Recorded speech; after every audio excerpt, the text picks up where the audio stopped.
And we are live. How's everyone doing? Can everyone hear me? How's the sound? How's the picture? Everybody able to see everything okay?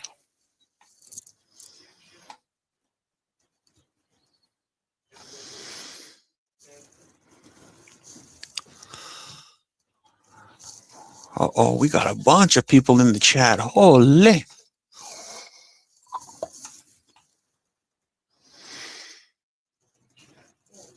We got 9 people. We got Silver Serpents, Chesapeake Bay Brian, Mustard and Biscuits, Rural.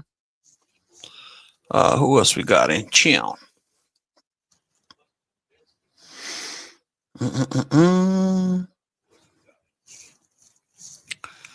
We got DC Rocket 6. Good to see you. Who else? Who else we got? How's the sound, y'all? Let me. I'm gonna finish making sure that I have all the technical stuff set up. Sorry about the tardiness. I'm usually pretty good about timing, but I had to get a couple things set up. Sounds good, Chesapeake. Thanks, buddy. Good to see you. Rural, Sober, Silver Stallion, Kansas Kid. Whoa. What's happening? Who wants to jump on? Like who's up for a community chat? Because you know, the title of this video is Where's Thousandaire? So my hope was that I would get this going and he will appear. He will magically appear. You know the saying, if you build it, they will come. Serpents, you're setting up your desk? Perfect. All right. Anybody else who wants to jump on? Kansas Kid, anybody? It's just going to be a community chat. I normally don't go live at this time on Wednesdays, as you know. This is usually Thousandaire's time. And so, you know, I try not to horn in on people's time because I try not to split the community at all. So my hope was just to, you know, have a quick precious metals chat. And then hopefully if we do it hard enough, we can get Thousandare here. I haven't seen him, so just showing him, just trying to share him some love. Love to the homie. Hope everything is well for him. But we miss him, and just, you know, keeping him in our prayers. Hope that all things are well with him. What we got here, sitting up my desk, Brian Serpent, haha, Conjure the Man, the myth, the legend, I may in a bit, perfect. Just found a Kansas State quarter, clad, but interesting coincidence. Yeah, that's what's up. What did I miss, guys? Mustard and Biscuits, what's going on? Yep, we just started, just like Chesapeake Bay Brian is saying. So yeah, just a quick community chat. So if anybody is interested, prepare your desk. In the meantime, I will share a couple items that I just received today. So check out this. We got Sober. Okay, let's go. Add to the stage. What's up, man? Sober. What's going on, Sober? Good to hear from you, buddy. Chilling. Oh, you got some gold backs there? Okay. Yeah, it's from my last video. I haven't set up for tonight's video yet. All right. What's going on, man? So what's up with you?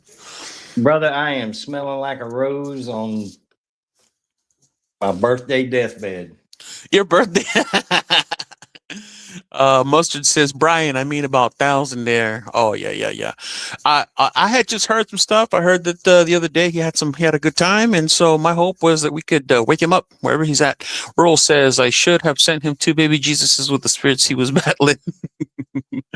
Coincidence. Is he doing his live tonight? I don't know. If he is, I will jump off and then we'll go support him over there. You know, I heard you say you're trying to get him to come on here. So I am. I'm trying to get him to. Hopefully, we can conjure him and he hears us. Hey, Serpents, you with us? Yeah, I'm just still like walking around and setting up. So I might. Okay. For a couple minutes. All right, no worries. Join us when you can. Yeah, I mean, I think he might be taking a little break, just like most people. You know, life happens, and so you end up taking a little hiatus. I know I did for about 3 or 4 days last week. I just got burned out, man. You Oh, yeah. can't, you try to think of something to talk about that people are interested in, and sometimes it Mhm. just ain't there, man. Yeah, absolutely. Well, here, I'll talk about this real quick. So I just got this little guy in. It is a Germania Mint 1 ounce Loki. And check that out. That's a nice one. Nice. And so technically, y'all, I think I told you all that I had bought when silver did that really sharp dip down to 73 and some change. I had bought 16 ounces, and this is supposed to be a 10 ounce. And obviously, this one still is the 1 ounce. Can y'all see that okay? Is the lighting okay? It's a Odin. One ounce Odin Germania Mint bar. And then this one was supposed to be a 10 ounce. And so here's where I bought it from. This is me being transparent because y'all know that I'm really big on PMs for sale. And so I really like these guys. They're called Bullion Brother. I bought it from them. They messed up on my order. This was supposed to be a 10 ounce. And so we've been messaging back and forth today. And so they're making it right. They gave me this at the spot price at that time. And they offered to either send it or I could pay for it. And then they would still send me my 10 ounce bar. So they're sending me the 10 ounce. And I just bought this with the spot price when it was $72, $73. How's that? That is awesome. So I bought from a Bullion Brothers a couple times on their eBay page, and I see their Whatnot stream. mhm. But Yeah, they made it. They made it right. I was like, "That's what's up. Cool. Good looking out." Because I want the silver. I don't need the fiat. So, Pardon me. let's see. Chesapeake Bay Brian says, "Nice gold backs, sober backs." What's up, Brian? Lee Shabari, These what's gold going backs on? are not going to be here long. I made Roger. a deal today. Uh-oh. Tell us about the deal. I wanted, and if anybody's been watching my videos, I told you that the pawn shop that's like a mile and a half from me takes goldbacks. Oh yeah, I And saw that. my wife needs a new bang bang for her pocketbook because the Taurus 38 was just a bit much. So we went in there today and she looked around and we haven't made a decision yet, but she's either looking at a 9mm or a 380, and I don't know much about the 380s. So I want to do some research on whether it be the 9mm for or the 380, but he's going to take the goldbacks as payment. That's awesome. Yeah.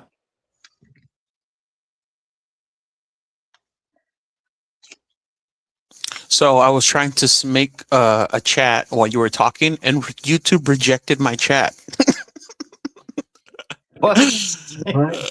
So I was saying that because who was it? Somebody here said that he starts at 8. If any of you see him go live, please let me know, and then we'll shark attack him, and we'll all head over there to his live to show him all the love.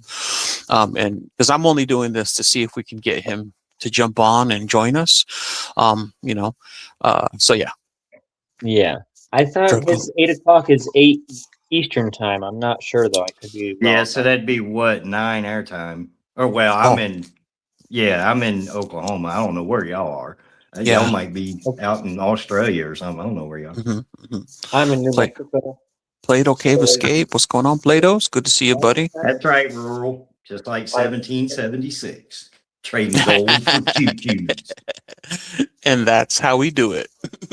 Yeah, but she wanted to go in there and make sure she could, rack it and all that stuff and be able to function it properly with some some of them are harder to rack in chamber and things like that. And but she found 2 of them that she really likes. And we got to make a decision on which one. But like I said, I just don't know a whole lot about the 380s. My mother had a 380 and she actually loved it. But I've never even fired a 380. I don't know what kind of kick they have. I don't know what kind of accuracy they have. I need to look at it. I mean, it's just for personal self-defense for her. but I want something that's going to be quality. You know what I mean? Yeah, absolutely. If it was like a Smith and Wesson, I would probably trust that. I think they make a bodyguard or in 380 or the Shield.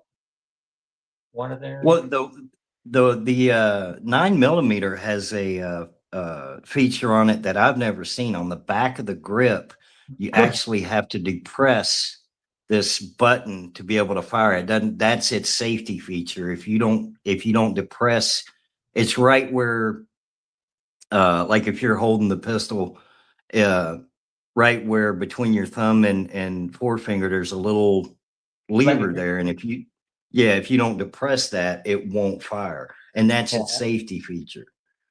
I think I know that it's on 1911s. They have the thumb safety and the grip safety, where you have to Well, that web of your palm kind of grabs it, like right in this section of your hand, kind of holds it down.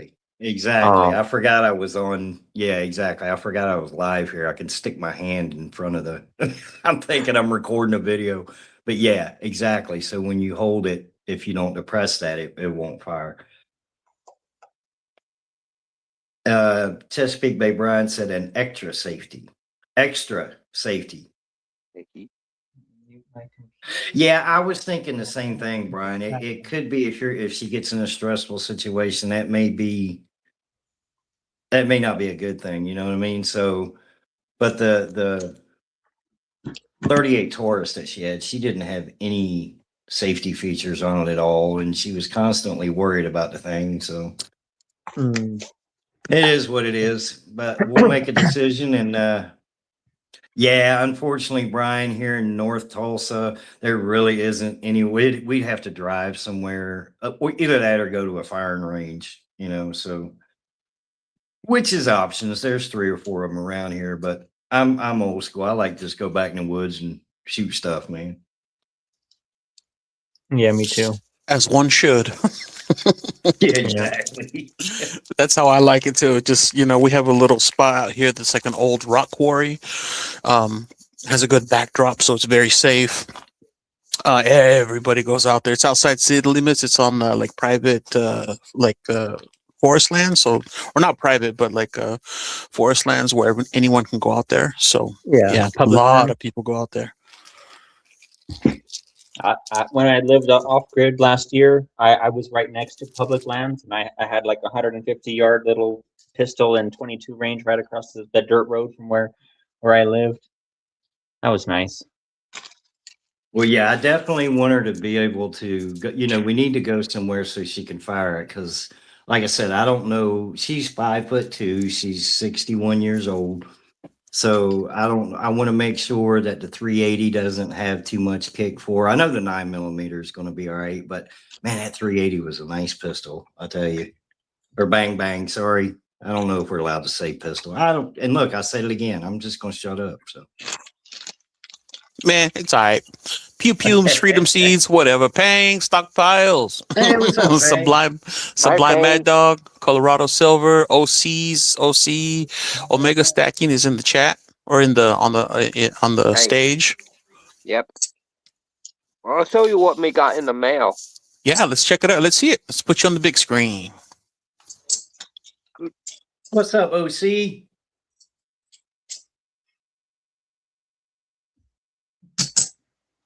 American flag potted chip holder, Dan. I like that flag. Man, I'm loving that flag. That's clean. It is. You know who sent it to me? Hold on. Who's that? Hold on. I got the note here. I got it in the mail. It's not to say about it, but I can't drive my. Damn.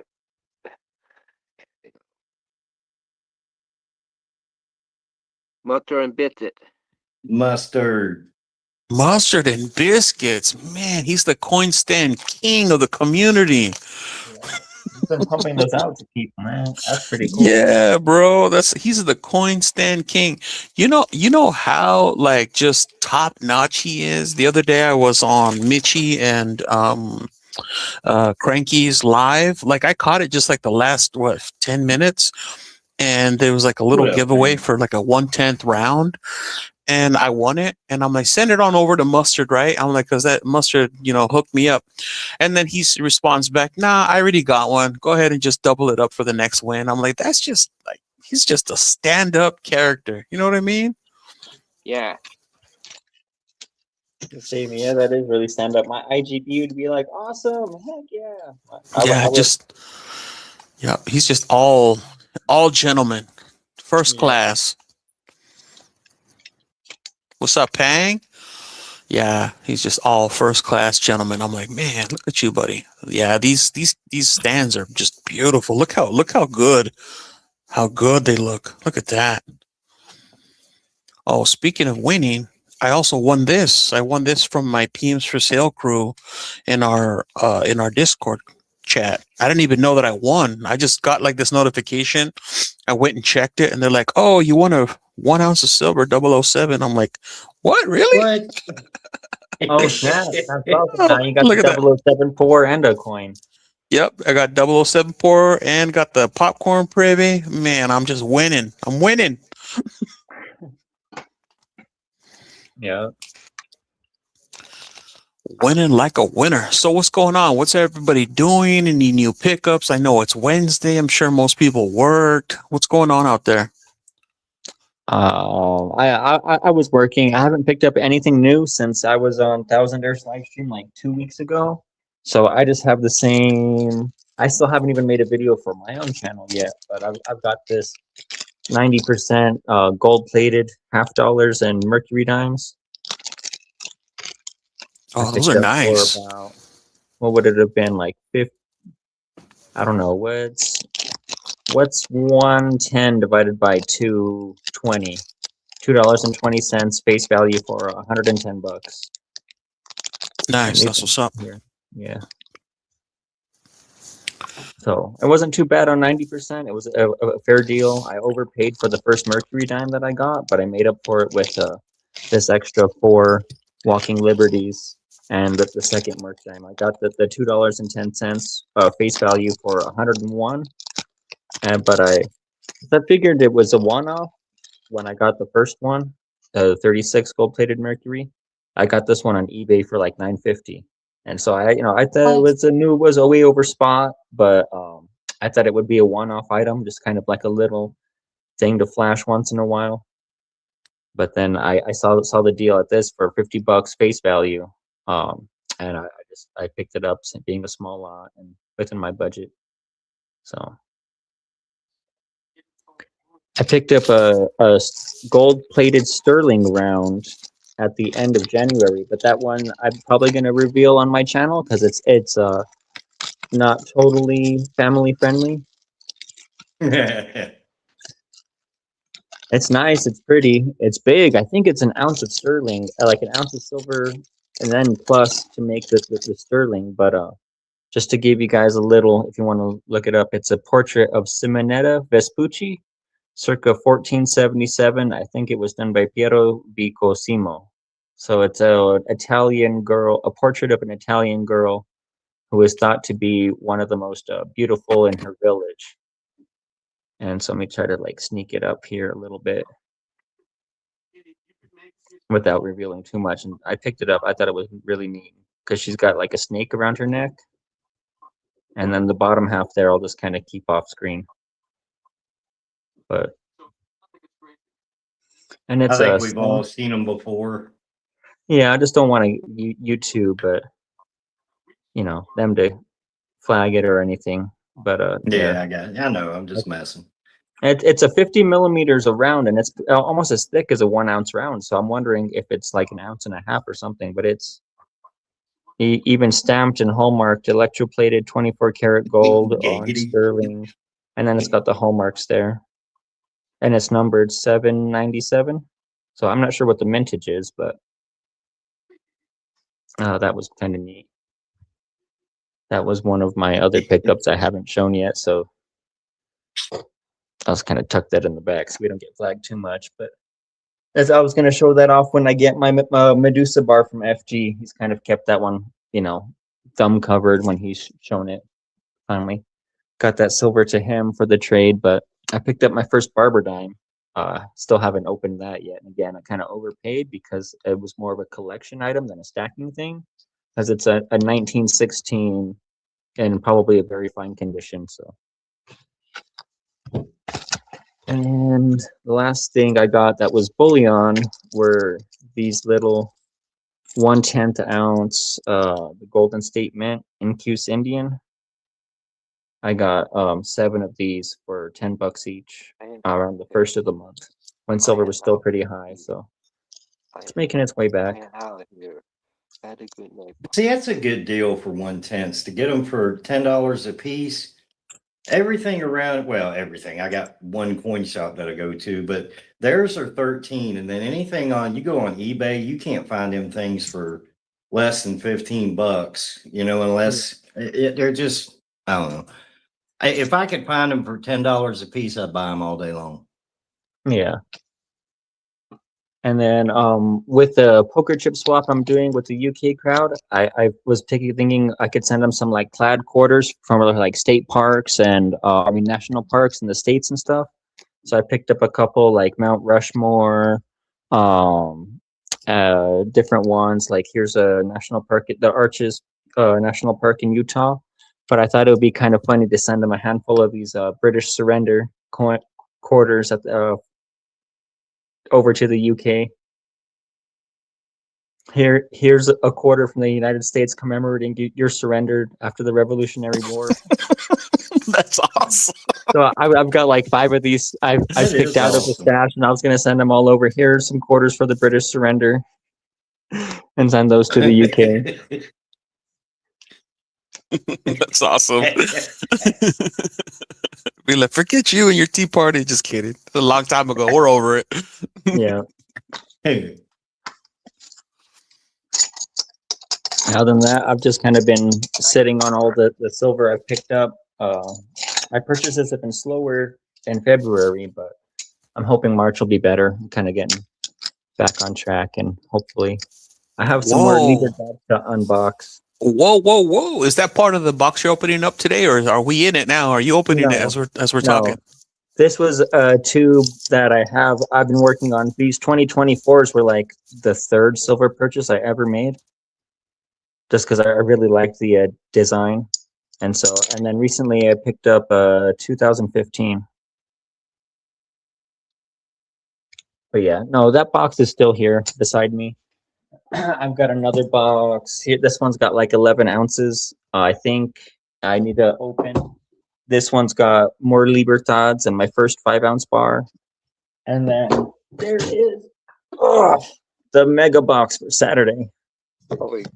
Oh, that's right. A medium flat rate box. That's right. We're doing that one together on Saturday, right? Are you setting up the link, or you want me to set it up? I'm not sure yet. I started a free trial with StreamYard, but I might want you to set it up because I don't know if I'll have time to play around with it between now and then. We got some love in the chat. Plato's Cave Escape says, crack it open, broseph. Everybody wants to see. Break it on open. No time like the present. I completely agree, man. Ain't no way I could sit there with them boxes and not open them.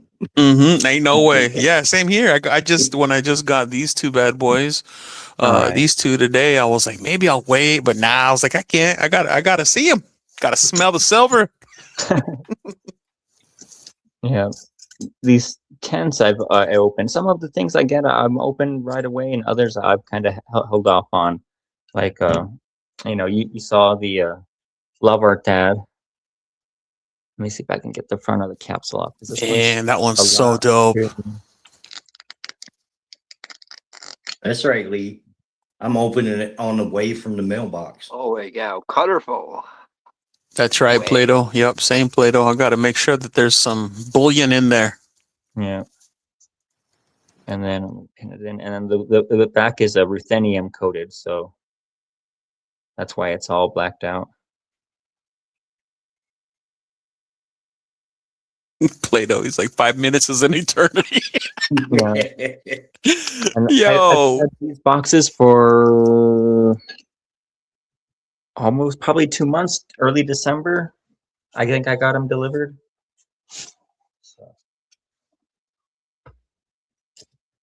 Let me move some of these quarters out of the way here. I It's kind of funny. like disorganized, just kind of trying to set up real quick. This is the British surrender. Thieves are among us. Yup, yeah. Same here. Like, I mean, let's say that I had held on this. I wouldn't have known that I was missing the 10 ounce. I kind of knew Yeah. because the box was small and it was not heavy. I'm like, this does not feel like no 16 ounces.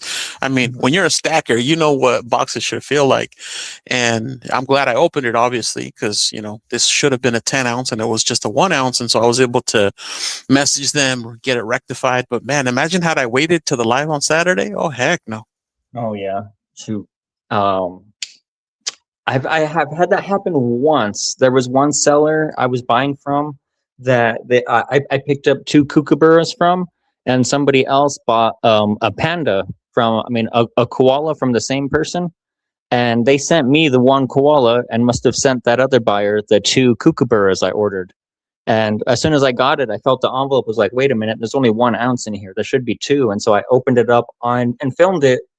And then I sent it to the guy real quick and was like, hey man, I just got it, but like there's a koala, not the kookaburras. And he said, oh, his mistake. He probably mixed the envelopes, the labels on the envelopes, and made it right with me. He sent me the kookaburras out that same day, and he let me buy the koala that was already in my possession for like $42. At that time, it was just over spot. But I don't know if that other buyer ever made it right and said like, hey, you sent me too much silver. Yeah, that's always rough. So I think I don't know if I ever shared that. That's exactly how I got this one here. This was a Peems for sale snafu. And I mean, I got this whole tube. So the gentleman at the time, he was having a really good sale. Now this is back when silver was like in the 30s or like, 29, 30, 28. I had bought a tube of Philharmonics and he sent me this. And I remember having to, like, I was leaving and I wasn't home because I had to, I was on a trip. And I was like, yo, I can't get home to send this back. And so the other guy ended up just keeping the fails, getting a refund, and then I paid the difference. And that's how I acquired this tube of 2017 25 Libertades. Wow. And the both of those tubes are 25, right? The Philharmonic and the Libertades?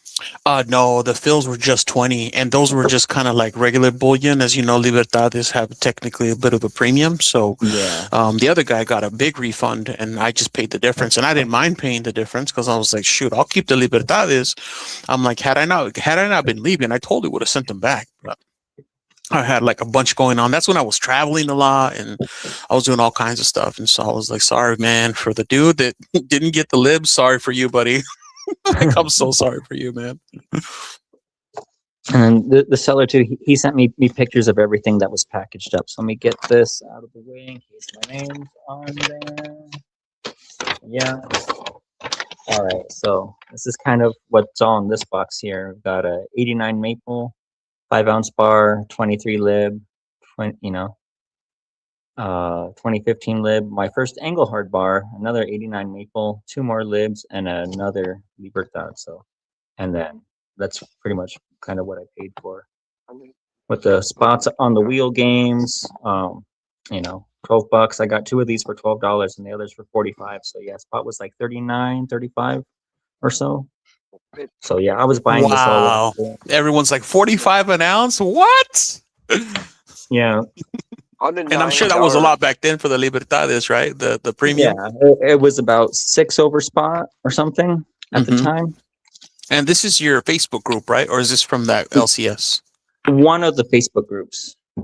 This guy, his name, Eric Turner. I think he's just a private seller. He's eventually wanting to open a coin store. And he buys from Scottsdale and then resells it. And then for a while there, as spot was moving up real crazy, I guess he was just holding his inventory rather than flipping and replacing it, when occasionally running a couple of games. So, oh yes. What's up, Bang? So, I'll know I like those 89 maples. So he had a couple I picked up. So I think there was 2 in this package. So I might be up to 5 of these now. Vinyl's a little. Man, I simple. love those thin neck Lizzies. Those are some beauties. I have 0 of those. Yeah. And 89 is the last year they used this portrait of Elizabeth II. They changed it in 1990. And so that's another reason I like it too. Is it's also that last year of that portrait. Yeah, and it's sealed, man. That's nice. Oh, yeah. Really like that. So there's a 23. Nice. I'll probably put these in my tube here. I've got a tube I'm working on filling with Libertads and Eagles, since I don't have very much of. I mean, I've got more Libertads than Eagles, but just to help fill space. Oh, there's my name on a sticker. Peel that off. All right, got one a little bit of toning just above the angel here by Bora. Oh, you got a 2023. That's the new tube that I got, a tube of 2023s. Yeah, I think most of these are 2023s. These 2 are. The 2023s have a little bit of a premium because they were a lot more limited of a year than some of the other years, and so it's interesting. Yeah, those tend to be a little bit more sought after lately, at least in the PMs for sale group. And I have a 2008. That one's pretty damn shiny. Whoa, cartwheel. And 2 2008s. I didn't even know that. These look a little more lustrous than the 2023s. These look like a little frosty. You know, What is like the a little bit first more year of matte. the? When did they start making Libertads? 82, 81, I think. Yeah, 82, because I believe 81 was still the Onsas, so I believe Yeah. 81, so 82, I believe. Then they started making the Now chunkies. The Libertad, that's the one that every year they do a minor little change to it, right? Just something really, really minor, or am I thinking of a different I coin? think you're thinking of an Eagle. They move that security feature on the Eagle. But I don't think on the Libertades. But honestly, I'm not sure, buddy. I just know I like them. I don't think so. I've had people tell me that this little wall underneath the angel is kind of a security feature because it's such a fine minting detail that it's hard to replicate. But I'm not sure. I mean, they have all the reads. There's not really much on them aside from a ping and magnet test, you know, and then weight and dimensions. I don't think. And then I think this is going to be the bars that I picked up. So let me.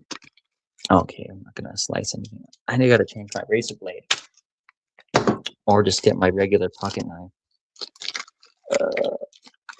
Yeah.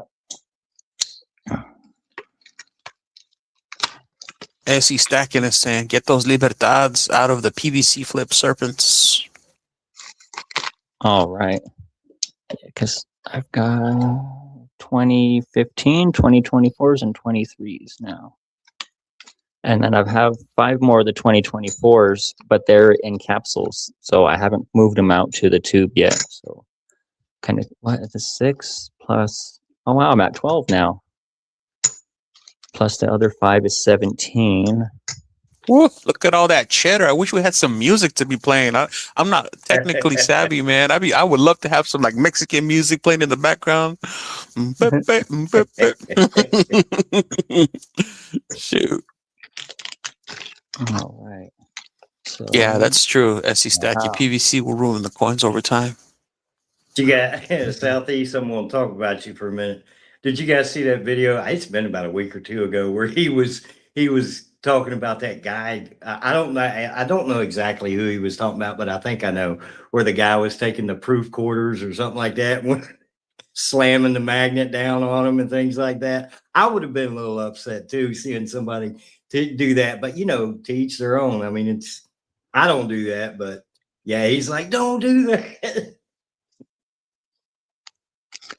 Who was it? Who was the one that was slamming?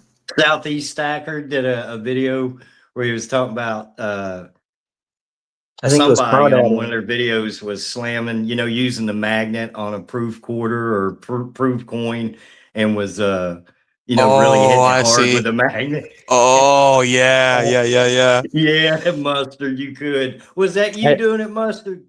I think that was Crawdaddy Stacks because he got some Oh, it was proof quarters for Crawdaddy. his Okay. book, and he was like, You "No, I'm could hear gonna the pain in magnet test Southeast that with-" voice. Yeah, It bothered me. it was. Yeah, Rural said it was Crawdaddy. Yeah, man. What's I'm up, Jamie? entering all that into my purchase knowledge. Yeah, don't do that in front of Southeast. Hell no. Jamie, come on up, buddy. Come on up to the stage. Yeah, come on, take my place, brother. I gotta get off here. I gotta get some dinner. I'm hungry.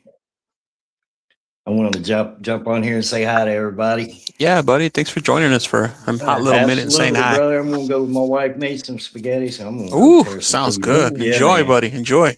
All right, y'all. Y'all take care, man. You too, brother. See you. If I can get off. All right, so got my first Engelhard now, Ooh, officially that's- out of the package. A little 1 ounce. I'll put that in a capsule.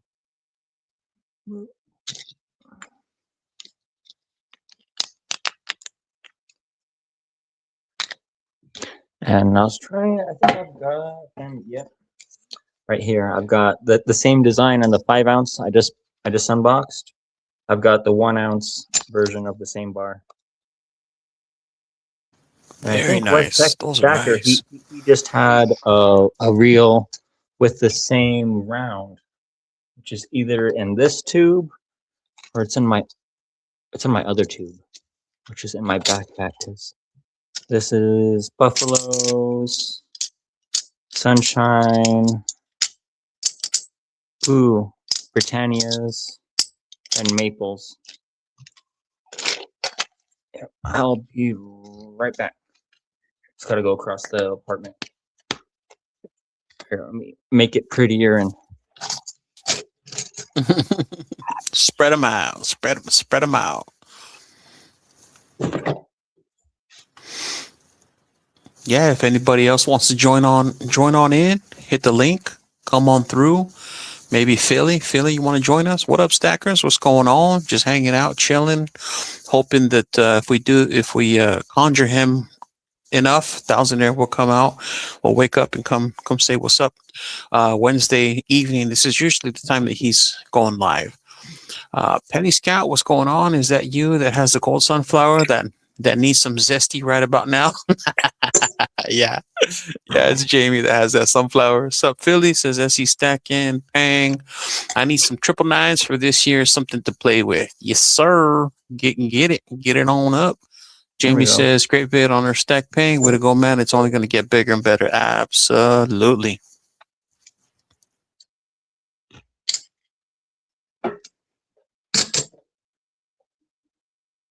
yeah, with every little bit at a time. Last summer I had more income doing some side work on the weekends. Kind of overtime with a different job that paid more cash on the weekends. Spot price was lower. Now I don't have that side job. Spot price is higher. I'm trickle stacking, still adding little bits here and there. Yeah. Slow drip. 90% slow drip. I'm paying off more orders from the same guy who sent me the mega box with some more silver. And I'm buying another 1/10 ounce of gold from my dealer in Arizona that lets me lay away large purchases. So that'll be paid off within the next 2 weeks. Hopefully all of that. And how much will it be total? The 1/10 gold I got for $5.36, and then I think like $9 or so for shipping because he sends it in a priority box. Really secured and wrapped up. Anything gold he'll ship like that. And then the silver, I also bought like a couple of copper items from him. Like I don't know if you've ever seen those Toro card, like tarot cards that are like a copper foil. I got some of those. some Intaglio Mint Libertad copper rounds. So they look like a Libertad, but they're made out of copper instead of Oh, silver. nice. I got a Bang tube wants of to know what's those. up. What's up with that $2 bill there? Oh, this is, I don't know if it's anything special other than it's a 1976 $2 bill. So I thought it was kind of cool because it was 200-year anniversary, and then it's got the, all of them have the Declaration of Independence on the back. But in my ignorance, I thought it was special, being a 76. So that was why I kept it. It's a little wrinkled, but I thought that was cool. And I've got another one, not with me, but it's stamped from the World's Fair of Money in Denver one year. And then it's got a stamp for the full lunar eclipse that happened in 2017.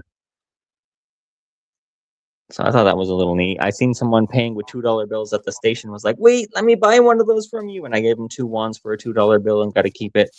That's awesome. Plato says that's cool. They do layaway even as these prices are volatile. Yeah, that is pretty cool. Yeah, I was a little sad. I know the premium was kind of high considering the volatility, though. I kind of understand. It's still, it was that day that silver and gold tanked on the 30th, and I tried to secure one. Spot price was 4,860, and I got a 1/10 of gold for 536, so like a $50 premium on a 1/10 ounce. But right now silver's up almost 5,100, so it's not too bad. I knew it would bounce back quick, so I didn't think too much of it. And I think now he's selling the same 1/10s for like 570 or something. Man, that's a lot of nice Libertad silver, buddy. Do you have a goal, or are you just going at it until? Just kind of going at it and until I do like the Libertads more. The premiums lately, I like you say that they definitely hold their premiums, and I've been seeing them go for 100 to 115 depending on the year and mintage. Like a 2020 being a key date for like 115 to 120. Yeah, that's right, man. I mean, I even have this guy here, and I got it. Let's see. Can y'all see that one? Okay, this is a 1993. These are spendy. I didn't realize how much the early 90s, like a 91, 92, 93, basically any 90, especially the 98 was a key date before the 2025. 98 was the most expensive before the 2025 came out, but yeah, even these, and I think I got this one for like maybe $90. And that was back when silver was like in 70s, so that was a hefty premium. And of course, I've already more than made my money. Actually, the other day I saw this one going for about 150 on PMs for sale, and that really wasn't that too long ago. So these definitely hold up their premiums for sure. Yeah, I've seen a lot of people upset at the 2025 vintage and be like, "That's it, I'm done. I'm selling my whole date run," or stop collecting. But I know there's still a lot of people that are seeking them. Or using the Intaglio Mint as sort of like a hole filler for that year. So I think I have a 2 ounce and two 1 ounce in that box for Saturday.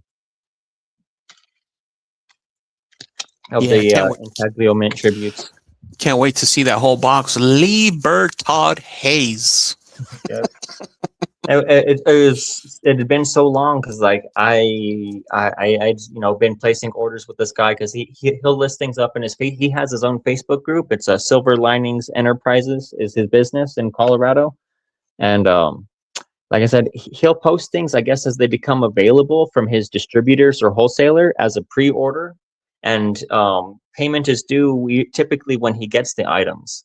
And so things like everything I was buying, it was all in advance. And then once he gets them from his wholesaler, then, every customer sends in their payment. So the quantities and pricing is locked in usually at the time of the order. So I've got a bunch of Intaglio, some colored Libertads and some, little copper collectibles just to have, and other things I picked up over almost 6 months. Nice. Muscle Shell wants to know what's the colorized coin. Which one?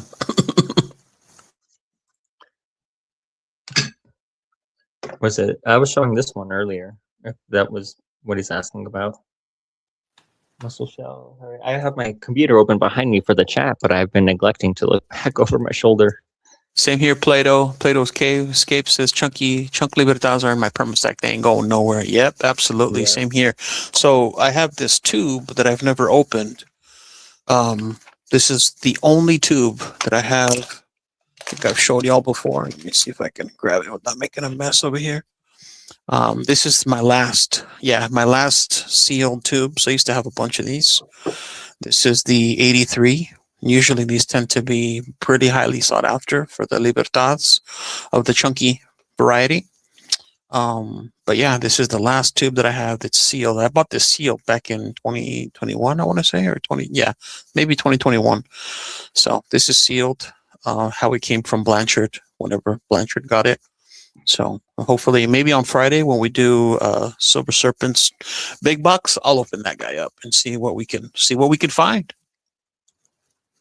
Wow, that would be interesting, beautiful, interesting, and I'd be a little sad too. A sealed tube getting broken, but it'd be worth seeing. We do it for the content.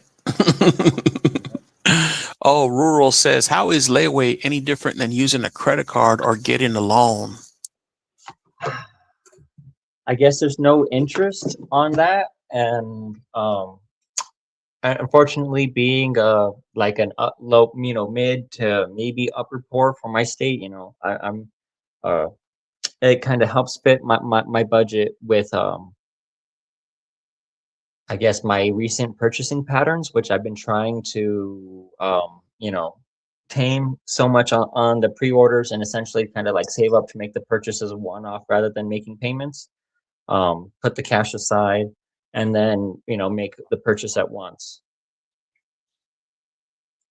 Which I was doing that up until about December or so when the silver and gold really took off. But he's done that for me before with a couple of gold coins, and then the kangaroos I picked up was the first time he offered to do that, and I picked up 20 for 36 an ounce. It's like 25 or 30% down, and then 30 days to pay it off. So I've always made good on my payments and communicated everything. All of his metals test out and are legit. He sells on Whatnot. He sells on Facebook. He tubes and tubes of eagles and rounds and gold, all kinds of things. He's always in and out of stuff, and that's Arizona Silver Exchange is who I was doing that from. And this is because you do this in person, so someone like me couldn't call them and get this going and do it like by mail, or do they do that also? I do this over Facebook because I'm in New Mexico and this guy is in somewhere in Arizona. I think not Tucson, but maybe Tempe. And so I guess it's just kind of like a trust basis type of deal. The first time, and like here you tell me about PMs for sale, or somebody was telling me about if buyers don't make good on their payments, then they get blacklisted.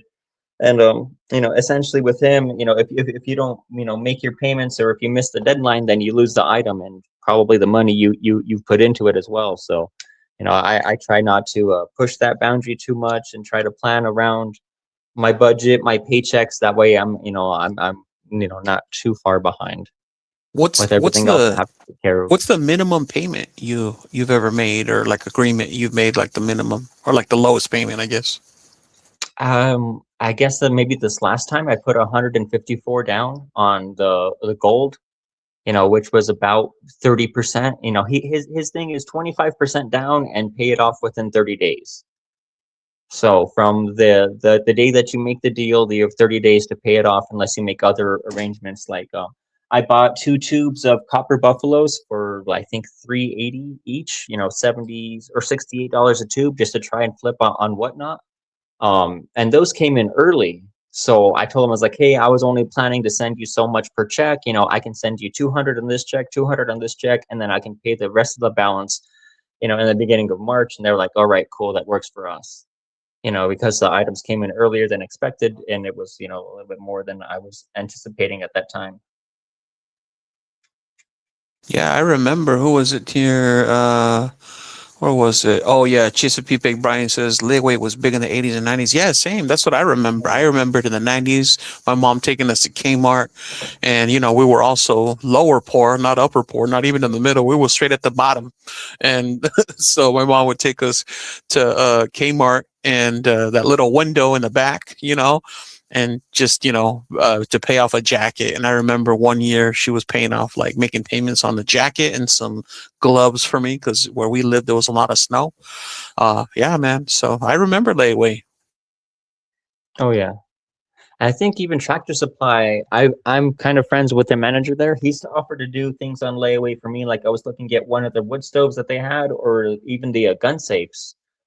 And he told me, yeah, 25% down, and you make payments, because I don't qualify for the store credit cards, but typically most, like Cabela's, big, Bass Pro and whatnot, how they have their store brand credit card.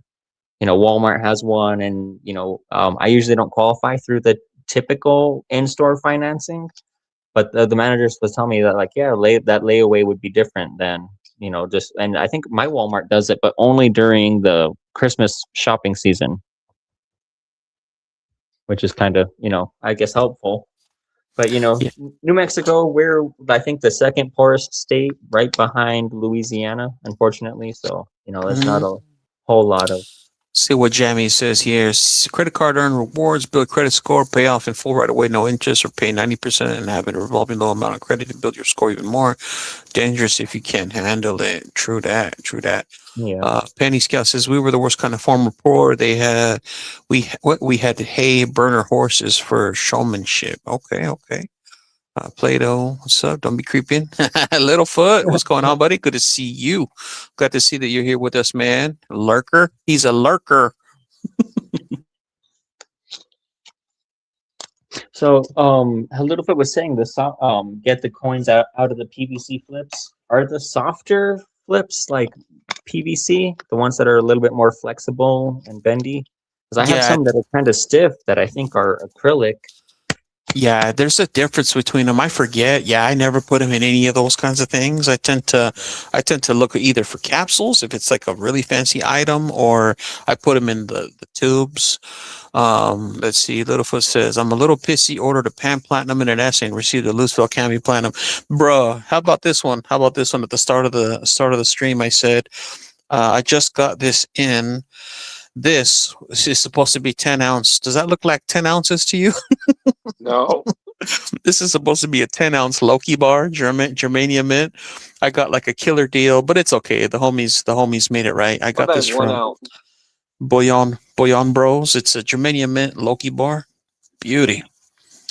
I didn't have any of these, and I know that this one just came out. I didn't have the Odin. I got the Odin in 1 ounce, but I wanted this guy in 10, and they they did. They sent me the wrong bar, but they're making it right. I ended up paying for this at the spot price that I bought the other one at, not today's spot price, because today we're higher. And then they're making it right. They're sending me the 10 ounce. Nice. I missed my first 5 ounce bar. Except only I got 2 5 ounce pieces in my stack, and those are the biggest ones I've got. Which is strange. I used to buy 10 ounces or more at a time, but I felt like buying a 10 ounce bar was too much. I was weird about it. I don't know why.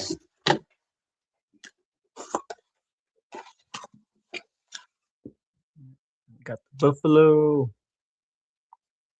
A Temu 10 ounce. Oh, what would 10 ounces feel? Oh yeah, it's chunky. Boy. Yeah, no Temu purchases over here. Jammy says, I'm looking to sell more silver tomorrow. 30 Amex squares. Curious what my LCS is paying. Jammies, if they say anything about this under spot nonsense, you hit me up. I will help you out so we can get you to sell those on PMs for sale.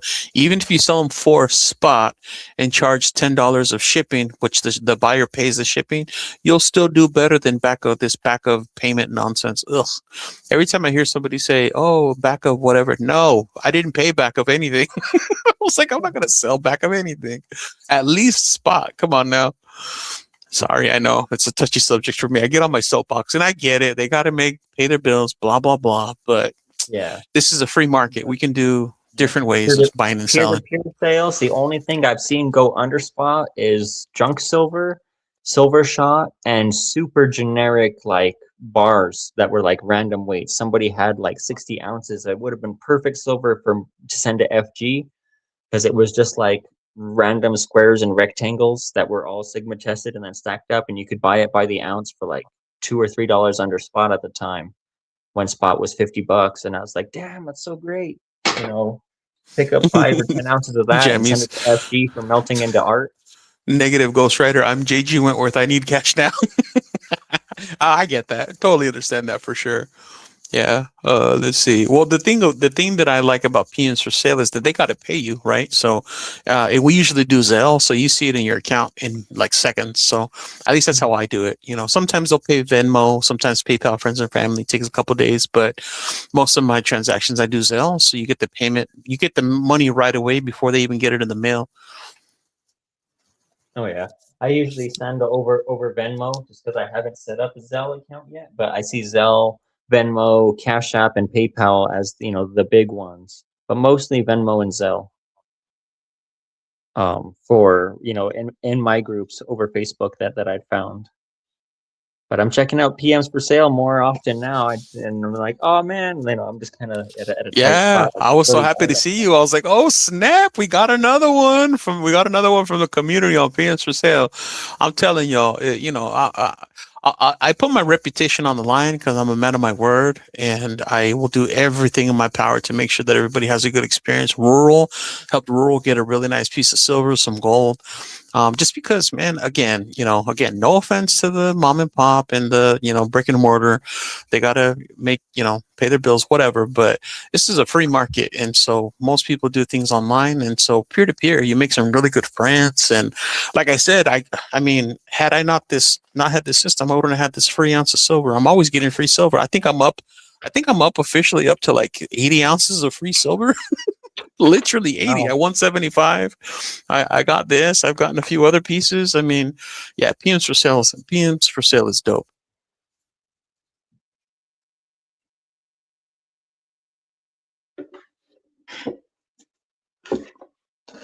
Yeah, those giveaways sound awesome.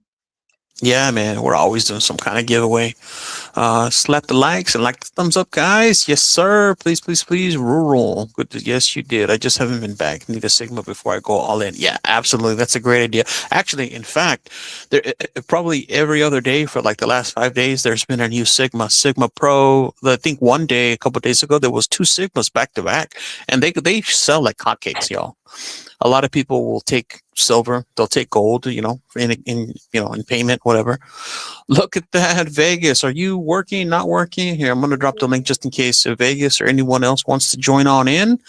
Community chat. Let's see if we can get Thousandaire out of the woodworks to come join us and say what's up. And like last time he got drunk. Yeah, I heard he had a good night the other night, and nothing wrong with having a good night. Shoot, everybody has Hangover. has to let loose every once in a while, let off some steam. Yep. Yeah, not the hangover and Vegas, come on in, buddy. Let me know if you're jumping on so I can get you to join us on stage, man.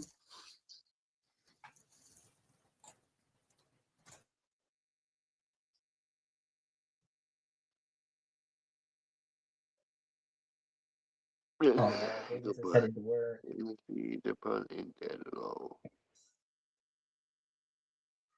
Yeah, that's what's up. I've seen the Sigmas PMs, been have my own Freedom Seeds dispenser instead. Yeah. Hey, priorities. Priorities, buddy. No worries. You're not gonna get any complaints from me. Headed to work. Yep, all good. No worries, buddy. What about you, Littlefoot? Jump on in if you want to say what's up. Rural, mind if I ask what you paid for that mini truck?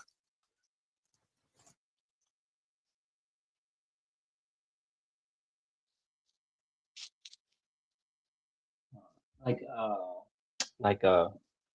like a Hilux type of mini truck, like the mini box trucks, or like a S10 mini truck, Ford Ranger type of mini truck. Oh, see, what's that gold pressed piece? Oh yeah, it looks like Which some one? Spanish gold there. Oh, this thing? Pang. Hey, Good Pang, man. have you tried to throw the dart at the board yet, or no? You got to throw it before you melt it. Pete. Yeah, Vegas, have a good night, man. Hope it goes well. Nothing too crazy. It is Vegas after all. Uh-oh. Got some glitches. Y'all hear me okay? My audio okay? Yeah, no, I hear I you. think they said the Comex glitched. They shut down trading for like 45 minutes. I was watching Silver Dragoon before you got on. He was talking about it a little bit. I guess they might have halted trading sometime this afternoon. I don't know anything about the truck. I'm gonna have to go back and check that out. Penny Scout says all Thousandaire has to do is drop a thumbs up in the chat and everyone will be happy. Just quick howdy and bounce back out. Yeah, exactly. That's what we're hoping. If we can conjure up the man, the myth, the legend, make sure he's alright and he's doing well. That's all. That's all we ask. That's all I ask. Just want to make sure he's alright because we care about him. Rural 6,200 for the truck, 1,000 to deliver it, 500 miles to my driveway, and 400 for registration and plates. What? I gotta see this truck, man. Is there a video I can see? Because I haven't. I mean, I just had a long, busy work day. It's funny because I logged off of work, had a really late lunch because just a busy day, and I passed out on the couch, and my wife said, "Hey, don't you have a live later?" And it was like 5:53, and I'm like, "Yeah, what time is it?" And she's like, "Oh, it's 5:53," and I'm like, "Whoa!" I seriously thought I had just passed out for like dozed off for a few minutes, and so I just ran over to my office to get everything set up. So that's why I was late. I usually like to be on time. I hate to have people hanging, but yeah, one of those days. Wait, I missed that one. What did it say? Got it from over here from a guy specialized in importing them from Japan. Low miles. Email me. I can send you details. Guys has 600 trucks. Wow, very cool. Now we're doing trucks, huh? We're going from precious metals to autos to vehicles. Did it hit a breaker? Not a 500 special, but close 1,500. Alrighty. Let's see. Yeah, I have it on a few shorts actually. Nice. Nice. Wow, 600. Alrighty. Let's try it again. The bigger one. Is it 4x4? Yeah, man. You need to get on here, rural. Come join us, man. I mean, you want me to drop the link? Prisoner who bought from him and never had any issues. Nice. And then we got Joseph Lopez. What's going on, hermano? Good to see you. Littlefoot, I sent him 1,000 the video, hoping to make him feel better. That's really, really nice of you, Littlefoot. Do you have like his email or number? And it's fine. You don't need to share it. That's, I know he's very, very private, which I am the same way, to be honest. Before I started doing this content thing, I was incredibly private. I never subscribed. I just would jump on incognito mode. I'm just super, super paranoid about my digital footprint. I still am technically, but at this point, I'm kind of like, well, put myself out there a little bit. So I just got to secure myself at home, which is fine. I got all the freedom seeds and PPUs that I need. So we're good to go. Rural Stacker, hey there. He has like 7 different makes: Honda, Suzuki, Subaru, etc. Nice. Littlefoot, Silver Stack, Khalilo, no offense, but I think of Adrian when I hear you speaking from Adrian Harry's Coin Shop. I love that guy too. Yo, so my wife, we were just talking about that earlier today too. We were sitting there watching the newest Silver Dragon video, and they were interviewing Adrian, and then my wife looks up and says, "They keep saying that you sound like Adrian," and I'm just like, "I know, right?" I'm like, "I sound nothing like Adrian," and she even told me, she's like, "Yeah, you don't sound anything like him," and so, but all right, I guess y'all hear it, I don't. So. Let's see. Jaime Gonzalez, Khalilo, you know my situation. I don't have those days anymore. Man, my brother. Okay, you rubbing it in. I see. 249. Man, rubbing it in. I see you. I see how you are. Littlefoot says, my bad. I love trucks. Okay. Pang, he needs a door bed gunner. Vegas says you can always use more Freedom Seas and dispensers. Absolutely. Yeah. Well, the thing with I better not say it, but yeah. Sometimes your safe can only hold so many. So I love when people call them Freedom Seeds. Yes, sir. Penny Scout. Chesapeake Big Brian says, just want a slick barbecue for $10. Nice. It's always nice to win free medals. Not bad. Littlefoot says, I just made a video when fish asked for encouragement. That's what's up. Nice. Good looking out, buddy. Right. Freedom Seas. Jaime Gonzalez. Pang says, it's headed back, brother. I'll check the P.O. Box, Pang. Let's see. Yeah, actually, I haven't checked spot price for a hot minute. Where are we at? So, what day was it that we were having the live? Was it Sunday? I was like, yeah, I totally call 90 by Wednesday. I already knew. And then, of course, they did their normal shenanigans today. So it looks like bid gold is 51.85. Bid silver is 88.83. Yeah, I saw earlier today they did their little manipulation shenanigans and just made a big dump. And of course, that's what they do. Once it hits a certain level, they have automatic dumps, whatever you want to call them. I'm sure there's a way better technical term for that, but they're just taking a bunch of profits, which is what they do. They do it to keep prices down. But fundamentally, it's just going to come right on back up. So it is what it is. So keep on stacking. Anytime they do the manipulation thing, that's cool because, we can buy it on sale. So all good. Do what we got to do. Vegas says you can always buy bigger safes. That's true, but man, there's such a hassle to drag and bolt and this and that. And the only person that I trust to help me with that is my brother. And so, rural shovels and Freedom Seas is how I refer to them. Let's see. Avocado, what's going on? Good to see you, buddy. Good to hear from you. We got 28 people watching. Appreciate you all being here with us. Just having a real quick little, community for Wednesday covering for 1,000 there. Not that he asked me to do it, but just wanted to show him some love. What up, Pang? Rural, Avocado. Everybody just showing each other love. Love this community, man. Everybody's so cool with each other. Avocado. Vegas says, that's why I bought a bigger safe than I currently needed. That's smart. See, you were like the parents who know how to save money. They buy their kids bigger shoes so then they can grow into them. Oh, I see what you did there. I see what you did there. Just hanging out after work, serpents.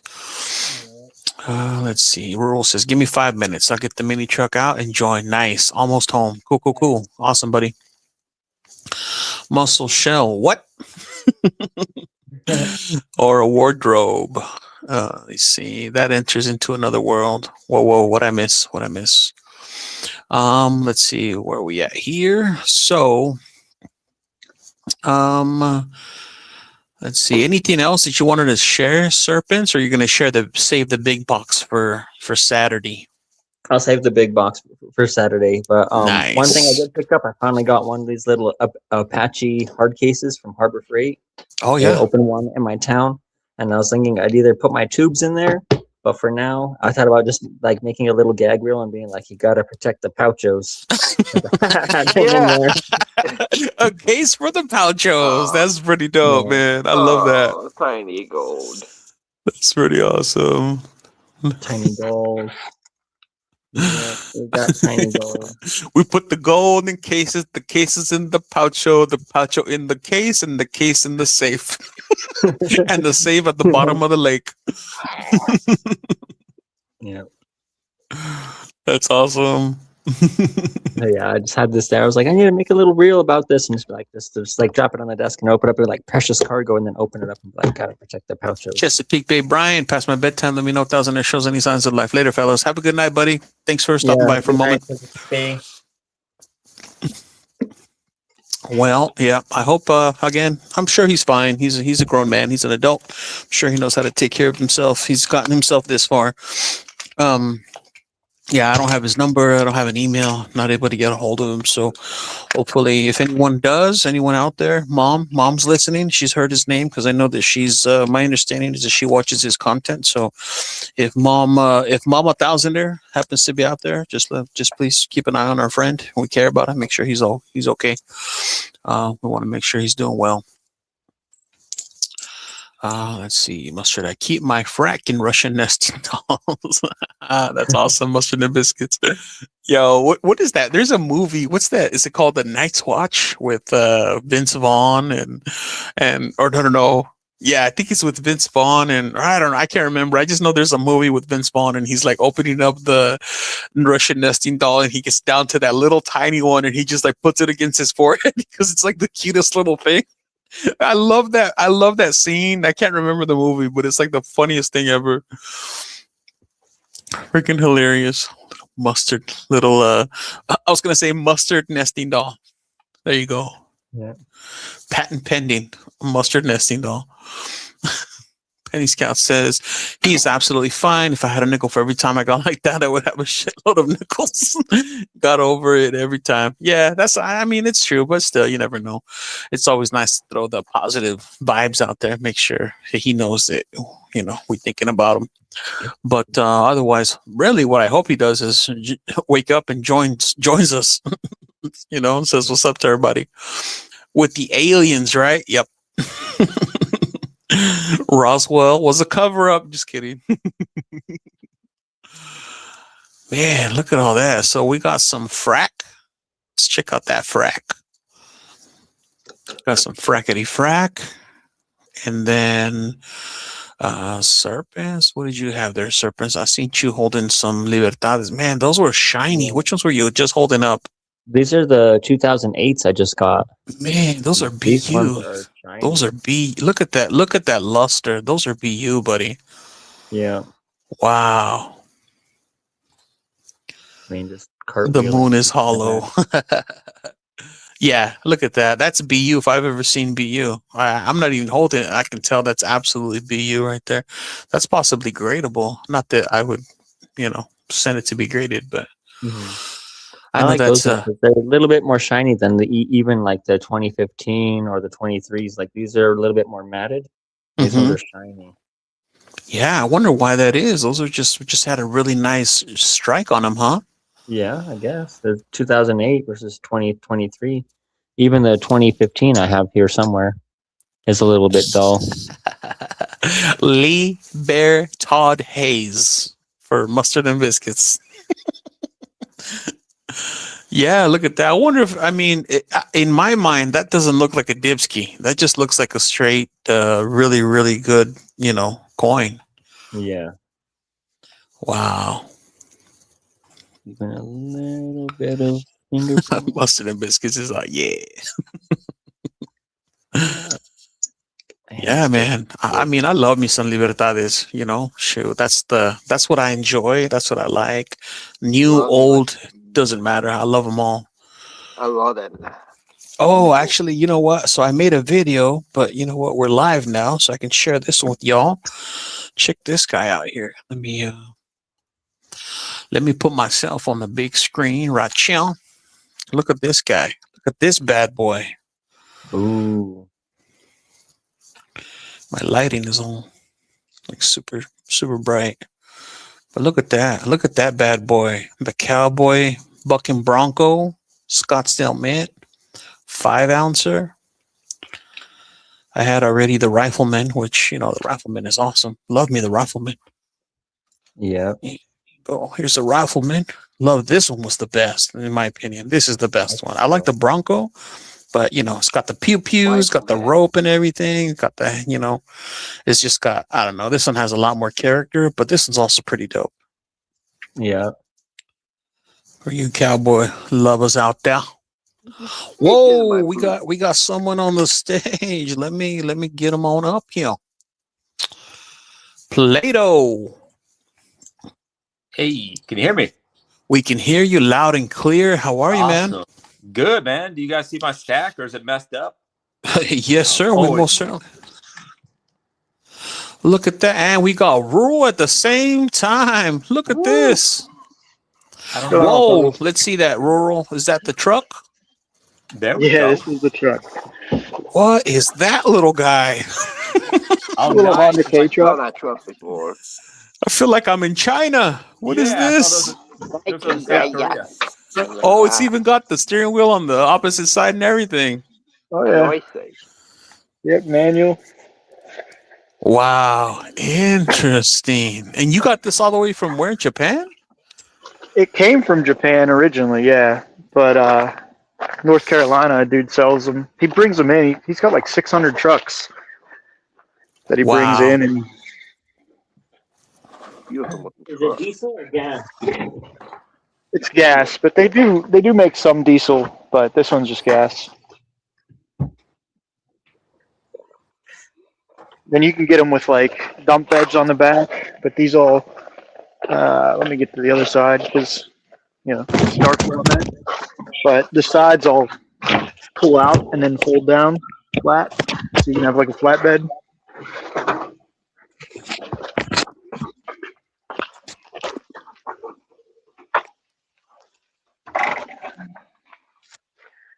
Wow. And you got even snow and everything. Holy, look at those little tiny tires, man. Those little baby donut tires. Yeah, little 12s, little skis really out here in the snow. Can't really tell, they're not very thick. That's the truck. I think That's everybody just- should get one. That's just cute as a button right there. Yeah, Cute as that's a button. No. Yeah. Yeah, they're not very tall. Like, it's to my chin if I stand beside it. What's the mileage on that little guy? I got it with 9,700 miles. Wow. Well, it's actually in kilometers, but Okay. when I got it, it had 9,700 miles.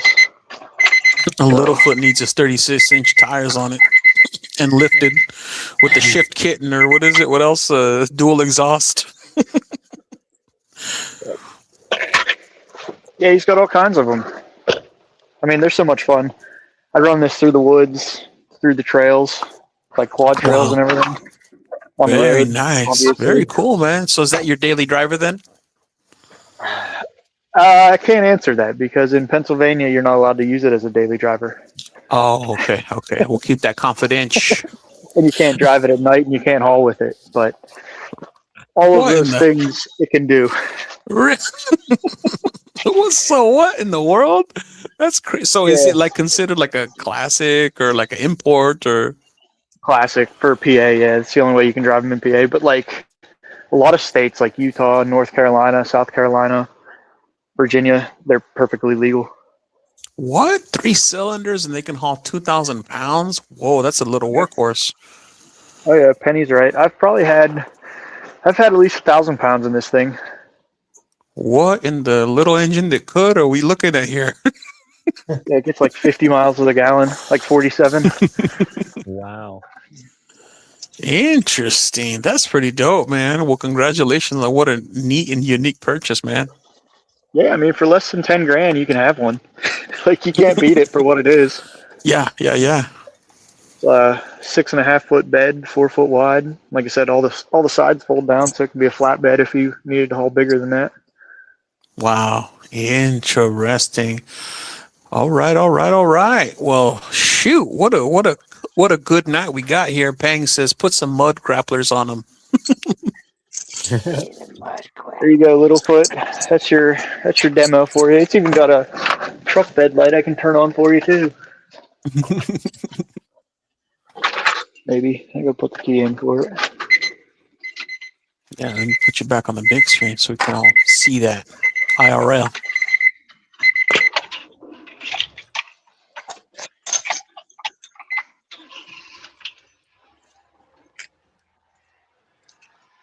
There you go. So you can see what you're loading up. Nice. The exhaust, you're not gonna be able to see that, but the exhaust is like the size of a 1-inch EMT conduit.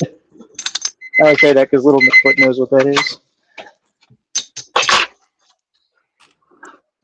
So, but all right, guys, I was just hopping on here to show that. Yeah, off. that's cool, man. Well, thanks for showing us. That's pretty awesome, bro. Very cool, I'm gonna man. jump back in the chat. All right, buddy. We'll see you in the chat, man. That's awesome. Congrats, man. Very cool. So, Plato, what's going on? I saw man. you. Was that you showing off a Onza? What you got there? Yeah, that was an Onza. I don't know if it's I don't know if it's artificially toned or not, but it was just amazing. So I had to pick it up. It probably doesn't come off very nice in the video feed, but some of these toned coins like Libertads and these old Onzas, they just have such beautiful toning. I don't know why that is. Yeah, man. It's kind of like Look at- It's kind of like Morgans, you know, like a lot of Morgans will Oh, tone nice. One. More than. I don't know if it's. This is the first time I've ever like used my phone to. Oh, it's not. Doesn't look like it wants to. Here we go. You got one Let's see. more than. Let's see. It coming through. Yeah, my phone is an iPhone 11, so I don't know if it's. It doesn't look very nice, but I thought maybe you had you a 49. I'm like, but I like that toning. That looks. I don't think that's artificially toned. If I do say so myself. yeah. So those are some of my pieces. I just literally just put this stuff on my desk here because I had to rig up my phone. It's on this little tripod, and I didn't even know if it was going to hold the phone. So it has, you know, that little pop out thing on your phone that that you can kind of like use your phone as a tilt type of thing. Yeah, Well, yeah. somehow on my little tripod, it holds it in there perfectly. So it's kind of a first time I mean, it works, man. So yeah, it's pretty cool. I'm trying to see if this is autofocusing, because I know I've always watched Dub C's videos where he has issues, you know, with his older camera where he had issues like autofocusing. So I'm trying to figure out if this is working or not. There it is. SOE. Wow, is that like Not a a fit. 5-ounce? Swiss of America? Well, look who we have here. What's up, my fellow Oh, thousandaires? blue collar. Yes, sir. We're trying to conjure him from the depths. I saw that. You cannot summon me from the depths of hell. He's gonna show up. I already know it. I feel it in my bones. He's just gonna just jump on in. He's got it, man. I mean, if I It is come out, this is my futile, first peasants. time- this is my I am first time. Hyde, and Hyde cannot be summoned. That's awesome. What's going Dude. on, blue collar? You working? Not Yeah, working? I am Chilling? actually. I'm cranking my ass out right now. I got to go to the airport and pick somebody up. So I figured I'd just say hello to everybody and wish you well. Thanks, And, buddy. Really appreciate you, man. Just getting a celebrity like you. Hello. Shoot. Yeah, okay, yeah. I Hey, cannot we be always appreciate summoned. you. We honor you. You are a celebrity. I don't care what anyone says. Oh, Yeah. that's an insult, actually. But thank you. But yeah, man, I wish him nothing but the best. It was a rough night for him, and hopefully he will recover both physically, mentally, and spiritually. Oh, that's 3 things, and he'll be just fine. Yeah, yeah. I think he'll be good too. But still, you Yeah. know, show him a little bit of love. You know what I mean? Absolutely, and with that, I bid you adieu. I have Adieu. to- Evening, good I sir. must continue to drive like a sane person. All right, buddy. Take it easy. Drive safe. Take care, everybody. Good night. Night. Man, BCS like a boss just shows up, makes an appearance, and then he's out. Look at that. He's a celebrity. I've ever seen one. Yeah. Shoot, good old BCS. Screen. Whoa, what you got there, buddy?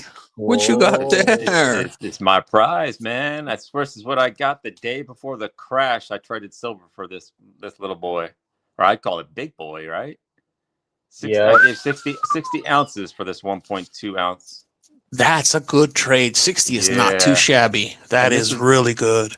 This is Yeah. literally the day before the crash happened. LCS kind of talked me into it because, man, I don't want to get rid of 60 ounces, but it was like, wow, this Whoa. most amazing looking luster. But it's one of those restrikes, but it's still amazing. You know, Oh yeah, that who cares? you can't. This thing is just, I mean, it's like blinding you guys right now. So Right? 5187.50 times it by 1.2. That's 6,225. Divide that by 60. That's 103.75 an ounce right now. I love that luster, how it just, man, it Man, blinds you. that is a beauty. Yep. Wow. You got some Libertades. You got some Slapped. You got a Gold Buffalo. Plato, welcome. Yeah, I showed up, man. You got me to You show showed man. up. You weren't I playing. ghettoed my iPhone 11 on this tripod, man, and it worked. Look at this. Holy, look at that. And I really, is that a Pacific, that the Octagon or that, This is a Deke Pereira. It's like a really rare round, 1974. It's like one of those Dub C moments where you walk into your LCS and he says, "Would you like to have this?" You know, and I'm like, "Yes," for melt. And it's a 1 ounce, like an old mining company called Deke Pereira or something like that. But it goes for around $250 on eBay. But it had what? Yeah, I got it for, I think it was back when it was maybe $85. Whoa. So he I- didn't know what, he just said, "Would you like to have this?" I'm like, "Yeah, I'll take it." Trying to find a capsule for that guy. Yeah, it's not going to go on a capsule, or I would love to find one on a capsule, but it's an awesome round. I'm not sure how. Oh, good Littlefoot says, "I'm hitting the hay. Good night to all you. Stay cooler than Teddy Pendergrass eating the blizzard and the snowstorm. Have a good night, buddy. Good to see you. Take care." Yeah, good night, Littlefoot. Right now, but That's what I call my explanation point right here. Whoa, look at that chunker there. Is that all vintage? Vintage. Yeah, the Academy. Man, became, that Scottsdale Mint eventually, but this is their like earlier stuff before Scottsdale Mint bought the company. 10 ounce, and then you got this 5 ounce Swiss of America. Now this Swiss of America, again, I go to the LCS, I see someone selling it, and then I can kind of tell it is. I call them Rolo rounds, because it looks like a Rolo. that looks like a Pog Slammer. Yeah. And I saw it got sold, real quick, and the guy sold it. And then when I looked online, this is like the most rare of all of the Swiss of America rounds, the 5 ouncers. And this thing goes for I think like $900. It's 5 ounces, but it goes for like $900. I'm like, wow! I just pretty much killed it for a spot. Yeah. Sheesh, you killed it. I go to my LCS about once, almost. I try to go like 3 or 4 times a week. I just see what's there, and then I cherry pick what's out there. Man, so is that the 50 pesos? Is that your first one there? Yeah. You talking about the Centenario? Yep, the 50 it's my peso first- Centenario. My first Mexican gold. It was just I initially turned one down when it was like around 73 ounces of silver for one of these, and I'm like, no, I didn't. The one that it was like a month or two prior, it didn't have much luster. It may have been, I think it's a 1947, but it didn't look too nice, and I was like, I don't want to get rid of 73 rounds or ounces of silver for this. But when this came in, it was just like the day before the crash, and then I was like, I think this is the right thing to do. And he kind of talked me into it. And I was like, man, the next day it crashed, the price of silver. And I was like, wow, here we go. I kind of ran off with my favorite piece now, man. This thing is awesome. That's what I'm saying. It's mesmerizing once you. That was my first gold piece, and it's just absolutely mesmerizing once you have one in your hand. And then I got the OG. I got talking to my first coin show that I went recently about 2 months ago. He's like, yeah, you need to get the OG, Dos Pesos. And, finding out from people at the coin show, what's, where did the original Libertad come from? How did it originate? And he, this one I got for 150, and it has nice luster on it. If you guys can see that. Oh, that's a beauty. Oh, I don't know. Let's put you on the big screen here. I don't know if it's cleaned or not, but it still has that natural luster of it's alluring. I say I'm lustful for or for this luster, man. It's just because once you get into collecting, what luster is, and what clean coins are. When or Mm-hmm. a coin that's been cleaned too much, where it loses its luster, or the coin looks dead at that point. You know what I mean?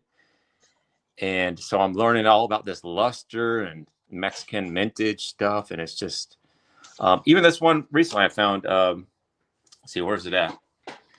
Where'd it go? What is it? You got me at the edge of my seat, like, ooh. I'm starting to love the Mexican coin. Like, what you got? Shoot, let me see if I can find mine. Because who was it here in the chat said? Penny Scout says, does Kansas Kid have those in like quarter diameter?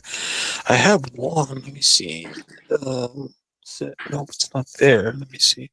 I always got to search around in my little deep stack box. Oh, the little Swiss of America Rolo little drops. They're like, yeah, I get what he's saying. They're like a 25 millimeter diameter, and they're like really chunky. Here we go. I got this little guy here. But I think this is a half ounce. So I have this little guy, but it's a half ounce. It's not a quarter ounce. Half ounce, 1994. What is this? Oh, 1990. Yep, 93. 1993. This little one. My only fractional lib is my 1/20th gold. Where is it? Right. Yeah, that fractional Libertad. Yeah, that's cool, man. I've never ever seen one out in the wild. Oh, the fractionals. Yeah, there were the other day. Yeah. Somebody was selling some 1/4s, and I couldn't do it because I already had some purchases, and I'm like, darn it! And it's end of the month. Don't got the extra fiat, so. Were those quarter ounce going for 25? Maybe. If I don't know if I saw the same post on Reddit on the PMs for sale. Yeah, I think there were some really well priced ones, and I was like, dang it. Oh, I think it was that sale that I sent you. What's the sale that I sent you where it was like all the Libertades?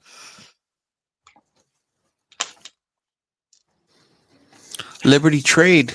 Okay, what you got there? Yeah, look, Khalil, I'm not sure if you know about this one. It's made by the Mexican Mint. You see the OM on the left side of it. Yeah. So in 1983, and Dub C has a large, like 5 or 10 ounce version of this. I think it's like a bar style, but the Mexican Mint made it for MTB, this some type of bullion type of company in the 1980s, I think. So this was in the generic bin. Just found it a few days ago, and it's a Mexican Mint in proof. Liberty, or it's like it celebrates the 200 years of Statue of Liberty. Found in this case, bought it in a generic bin, and it just like Deb C always says, always learning, like what the little OM, knowing what that is, or with that little tiny E, because even Engelhard made this round right here. It would have a E with a square around the E if it was for Engelhard. So yeah, all this different stuff. You just learn with these channels that I go on here with you guys. And I cherry pick this stuff. I'm not paying premiums on this. This is generic stuff, That if I had it, not that I would, but if I had it, like I could go to PMs for sale and flip it. Because man, if you've ever seen PMs for sale, anything Mexico, Libertades, whatever, they sell like hot cakes. Yeah, I'm trying to keep. I'm going to get into PMs for sale at some point, but right now I'm growing my stack, kind of like this nice and slow and being patient with going to my LCS. It's just down the street, just going there, just see what's in there, and then if it's something's cool, then I'm snatching it, And I've done that more than a few times, and winning that way it's a treasure hunt, man. I love it. Yeah, absolutely. Heck yeah, man. So how long have you been stacking, Plato? I've been stacking for about 2 years now. So I'll just quickly talk about my origin style of how it happened. I've always loved coins as a kid. Like a real small kid, I was a bad kid occasionally. I was a thief, you know. And at malls they would have, you know, fountains where you put coins in it, like where you throw money into a fountain. And I put my hand in the fountain. I got as many coins as I could out of that fountain. I was maybe 6 years old or something, but and I've always been curious about precious metals as I've been getting older. And a neighbor a couple of years ago came up to me and he just said, "Hey man, do you know about precious metals?" And he's all into it. And he's like, "Here, look at these mercury dimes. You know, this is real money." He's explaining to me, this is real money, not your fiat debt currency, not your slave dollars. And I was like, okay, I kind of get what he's saying. And then it just kind of starts growing on you once you know you're holding something that has the most authentic intrinsic value that cannot be. It cannot be duplicated just on like a keystroke, or it has to be dug out of the ground with man hours and diesel fuel, and all that work goes into it to dig it out of the ground. And as I started learning about these pieces and how the artwork and everything on it, from the Mexican mint to the old American stuff, it's just something special about it. And then it got me into that, and where I kind of offloaded my Bitcoin. Luckily, I offloaded my Bitcoin and bought precious metals about 2 years ago. And then ever since then, I've just been buying. I have made some stupid mistakes once in a while, but I'm learning from my mistakes and kind of being more choosy, and as Dub C always says, always be learning and be careful with what you buy. But yeah, man, that's me. That's awesome. Silver, my love says, OC Omega, good to see you. Oh, Silver, my love, I just dropped a link. Come on in. Yeah, Look at that. Dub C said, who said what? Dub C, you said his name. Dub C, he has shown himself. All you do is have to say his name, you know? You said his name a bunch of times, and he's like, what? I heard my name. We just can't get thousandaire on here, that's all. Yeah, that's what we're trying to do. Yeah, join us, Dub C. Click the link. I'm sad. I just dropped. I have this one. It's a CMG mint made by Silvertown, and it's one of 45 gold-plated rounds. And I just dropped it and broke the capsule. Oh no! Was it a very custom to that capsule, or just a generic round capsule? But it's a Thanksgiving Beauties. So, and I got one that's a gold-plated proof and a silver proof from somebody, but I just slipped the gold and it broke the capsule. So I got to dig out one or get some more, because I think I need some capsules for what I'm about to unbox on Saturday. I saw Vegas say Libertitties, and so I was going to pull out some of my topless women pieces. That's what happened with weird. You go on eBay and there's like so many rounds and stuff where they had to. Yeah, they're obviously not safe for work type of bullion. You go through eBay and they're, some of them are not even like censored out the coinage. Yeah, look around that snake around her neck. You know what I mean? Oh yeah, that's what I liked about it the most, was the snake on her neck. Is that a proof? What is that, a proof gold coin? It's a proof sterling coin that's gold plated. It's electroplated 24 karat over sterling silver, and it's a portrait of Simonetta Vespucci, circa 1477. So if you Google search that name, this picture comes up quite a bit. I guess it's a famous painting of this Italian girl. Yeah. Yep. Okay. Yeah, that's nicely done. Yeah, it's a nicely minted piece. Yeah. BB Stacking, thanks for stopping by. Appreciate it. Dub C, how are you doing, man? If it's not too late, come by and say hi to the masses. You're also a celebrity. We already had a celebrity guest. Blue Collar just jumped on in, made an appearance, and then took off. That's exactly how the celebrities do it. Their time is money. Yeah. Yeah, get Dub C on here. He's one of my main influences to stack these kind of collectible type of precious metals. And he knows about the sprue. If I can outdo, I'm challenged Dub C to who has the best sprue on a poured vintage bar. I think I win. Oh, well, that's quite the spro. So Look at- Dubsy says, I'm just stopping by to say, hey, Murdy She Wrote starts in 5 minutes. So since Dubsy's there, I've been wanting to do this. The radio voice. I was practicing with my wife. The Spanish. Have any of you all ever heard the Mexican radio?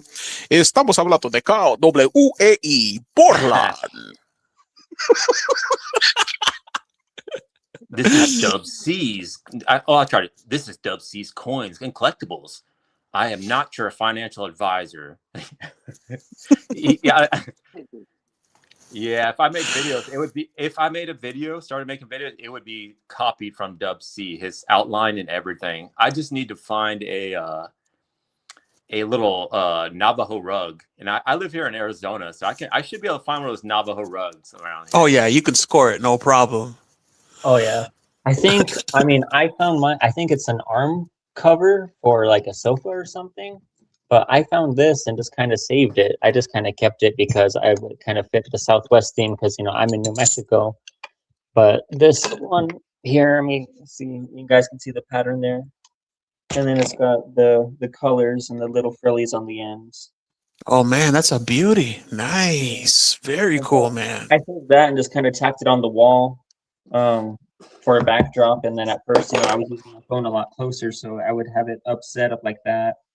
And then somebody was throwing away these wooden cases with a felt in them that I guess they had jewelry or whatever. Some were marked earrings and necklaces. And so I kept it and was like, well, that would be great for stacking coins and poker chips and then just working up on my display. Because I didn't get any of these coin stands until just recently. So I was trying to figure out how to get more on screen without, doing too much. That's pretty awesome. Yeah, same here. I had these little, I still have them, but then I got this awesome coin stand, and I'm just like got a hookup of mustard and biscuits. Yep.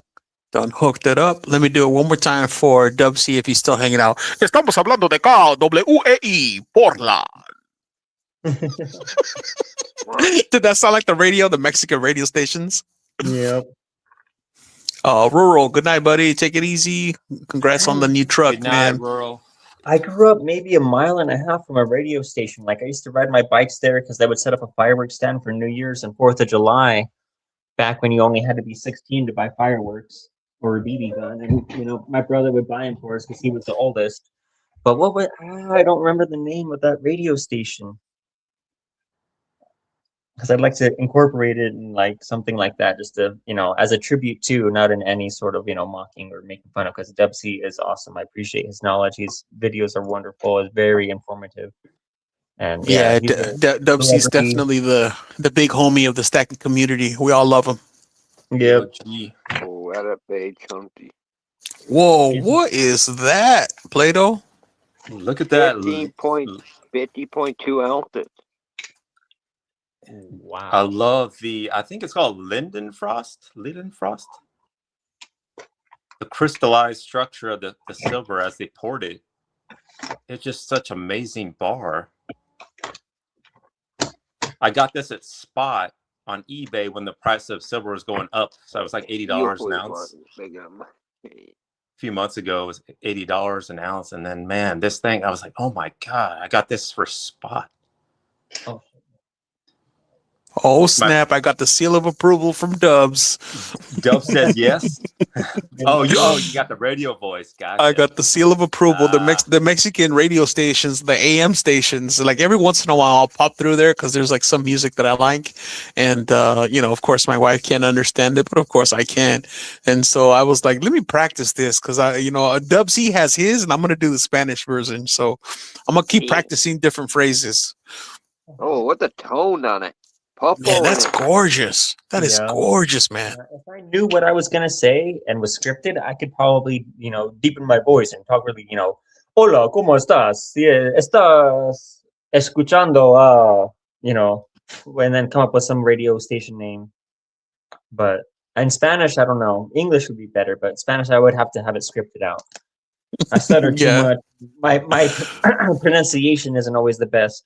So, yeah, I would probably get caught up in tongue-tied.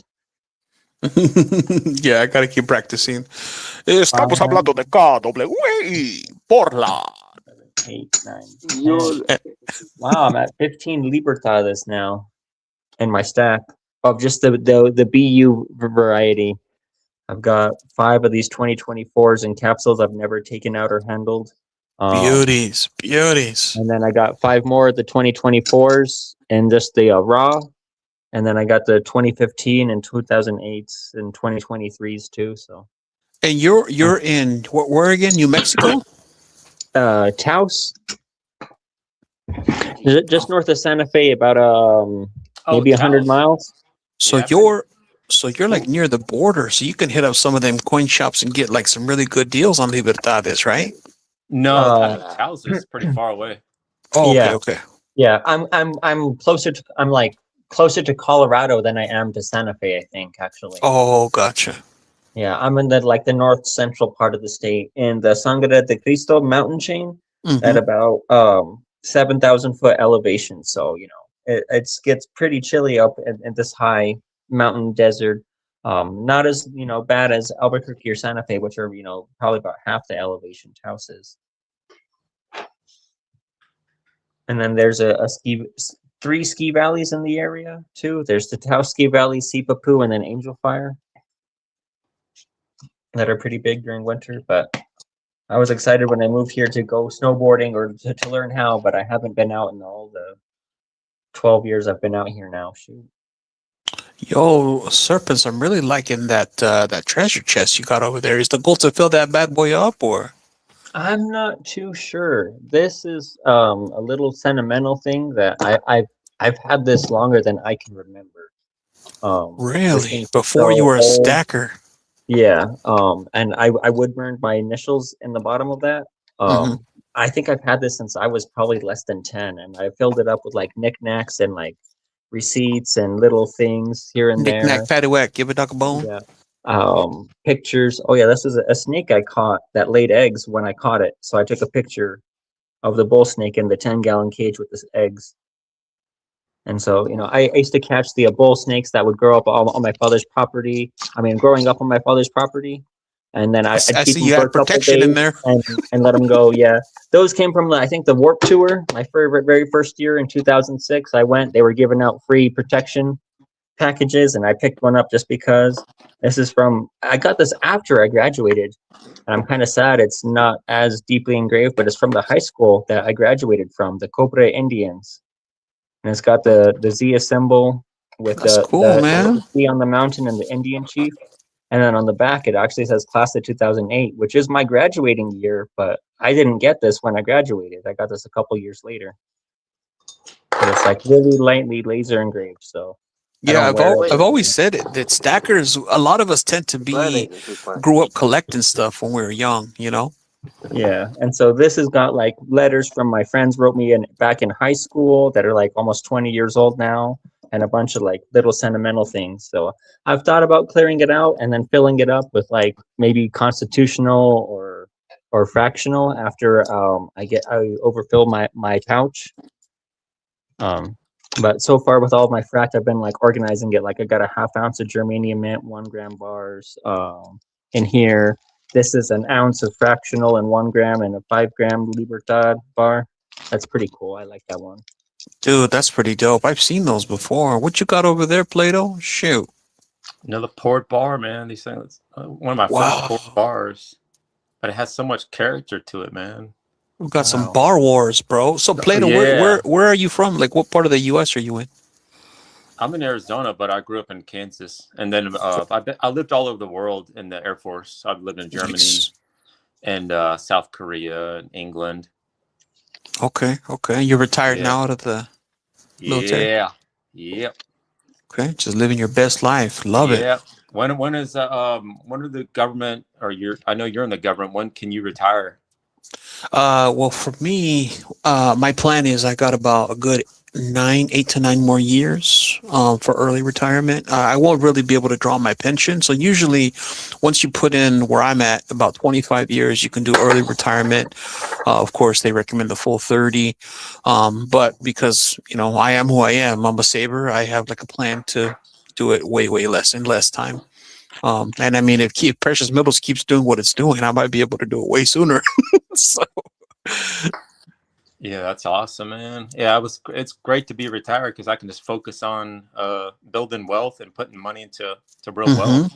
Yeah, Yeah. absolutely. Well, before we started moving on the topic, you were making some good points there. So you're talking about sound money, and you just didn't trust the system.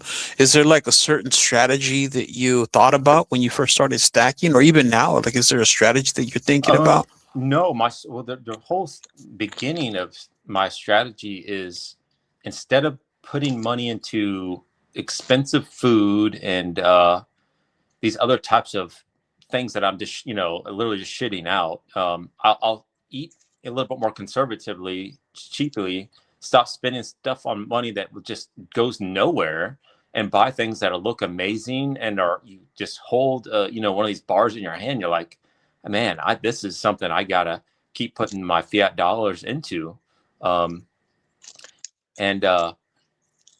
so I don't really have a strategy. My strategy is just it's the best savings account that I know I can have, because anything other savings account, if I have money in my account, I'm not as a good of a saver if I just have it, because precious metals, it's hard for me to, I'm not going to want to sell this stuff. It's hard for me to want to sell this, but if I have money in my account, I'm liable to go spend it on something stupid.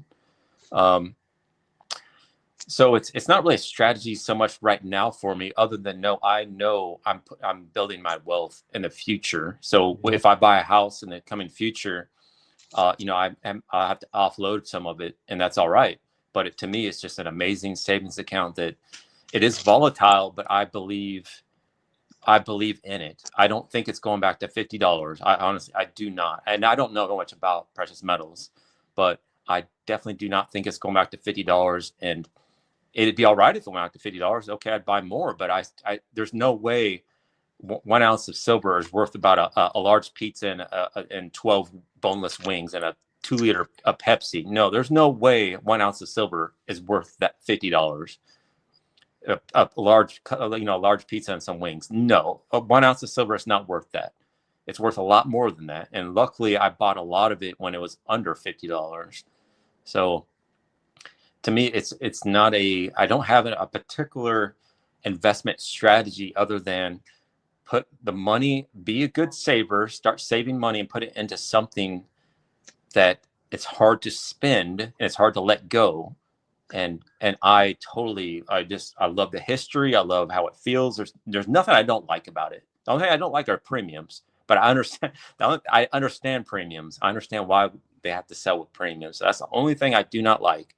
And to me, it's just a big treasure hunt, and you can get good deals. There's stuff at Spot, instead of buying a large pizza and wings, go buy a nice, well, it can't now. I mean, now it's like a $90, but still, it's still that cherry picking and then the finding treasure. Mm-hmm. It's still finding that treasure out in the wild. I know you do it on PMs for sale. And to me, I get the same thing of going to the local coin shop and like finding, wow, look at that. It's in the generic bin, or, I have this more knowledge of what this stuff exactly is. Like, I think Dub C was asking about, the Draper Mint, the 5 ounce Rolo Swiss of America. This is the rarest of them all. But this Bill of Rights, I think it's the Bill of Rights. It's the one that everyone that loves Rolos wants. And I didn't know it at the time. But once I got home with it, because I knew I wanted it, it's just 5 ounces of silver. It'd be generic. It's just the price of a generic round, 5 ounce round. So I was going to pick it up nonetheless. But when I got home, I found out it's the most rare. There's like only, I want to say 200 of these ever made. So it goes for like $900. And I'm like, wow, I just picked up something that was just in a generic, I think it's like $500 or something like that. And no, I can just sell this on, a forum or something for $900. I'm not, because it's an awesome little round that it's the first one I've ever seen out in the 2 years that I've been going to local coin shows, or not coin shows, local coin shops. Man, you got Dub C drooling. Shoot, I could see the drool through the chat. Yeah. I was wondering if Dub C has one of these right here. I mean, come on, Dubs. Just join us for 5 minutes. Just a quick 5 minutes. Just get the people what they want. We're all fans. We're all Dub C fans. Yeah, we want to know how I compare to Dub C. I'm just starting out, and then I'll honestly say I spent too much money at one point, but I had to calm myself down because this stuff is addictive. You have to respect it. You have to respect what you have in your bank account, and you just have to be slow with it. I think that's what I've learned from a lot of different channels. Dub C, or you don't rush into it. And unfortunately, I did rush into it. I did buy some mistakes that I consider mistakes now, but to someone else, maybe it wasn't a mistake. But for me, I'm getting a lot smarter of what I need to buy for what I want. And it's just so enjoyable, man. And now I got my whole little tripod set up, man. Kalilo, because of you, man, this thing worked, man. That's what I'm talking about. Yeah, you're absolutely right. It is crazy addictive, especially when you first get going. And then once you have gold, let's see, Dubsy says, I can't perro, it's already past my bedtime. All good, buddy. We just the fact that we even got you in the chat, that's still a W. We got another celebrity stopping by. Yeah, Shoot. yeah. I mean, I love Dub C. If he, I mean, we'll definitely. I'll come back on Kalilo. We'll do another one. Hopefully, Dub C will be on again. But yeah, Dub C, you're my inspiration for buying these like amazing pieces, and I buy them for close to spot when I was getting these. Yeah, he was admiring that WSR 25 ouncer, man. That's awesome. And then this is another. I mean, it's another one. Like if you look into it, like all Engelhard, like that WSR, the little logo right there is like it's a more rare one where it has the outline on it. So it's a more rare piece, and it has I like just finding these things out in the wild, and it's that treasure hunt. It goes back to being that treasure hunt. Like I still like American Silver Eagles, and that's fine. I have that for my investment type of, put my investment type of tubes of American Silver Eagles. But I have my other wants are these unique pieces that are, out in the wild. They're like the treasure that's in the bottom of the ocean that, the galleon ships that they go out there and find it, and this Man, you're like convincing me to go to LCSs now. I'm like, come on. No, Kalilo, man, you got to try it. Like this one, yeah, just like this Academy. This one, it's not the super vintage, but it was just like I'm buying it at a spot, and all I do is give them the cash and I walk out with this Academy. Like I love this little chunky guy. How they polished it up, I guess back when Academy Mint, they just polished these boys up, and then man, they look beautiful. But not all my stuff was bought at local coin shops, but I have found a lot of good stuff that some toned Onzas, stuff like that they don't. To me, I find beauty in these different things, and they don't really so much care about the beauty of a toned coin, really. So when I found like a toned Onza, man, I'm like, I'm all in it. I'm like, I'll take that one. It's mine, because when you find something, I love toned coins, but if you find something that it just sparkles at you, man, you can't say no to it. You're drawn to it. It's something about that luster and then the tone, how it intermingles, that it's kind of mesmerizing, man. It's cool. Get out there, Kalilo, man. Get into your local coin. Just hit them up once in a while. Yeah, absolutely. Dub C, thanks for stopping by. Have a good night, buddy. Good to see you. Psycho Silver, gentlemen. Psycho Silver. Yep. How you doing, buddy? Good. Thanks for stopping by and joining us. Appreciate you. Just having a Where Is Thousandaire community chat. Hoping we can conjure him. We still got a little bit of time before I give up. So I want to tell you something. Yeah, go ahead. Let me put you on the big screen there. OC. Hold on, with that little guy. Here you go. One of my old friend made this little guy. Antique olden head.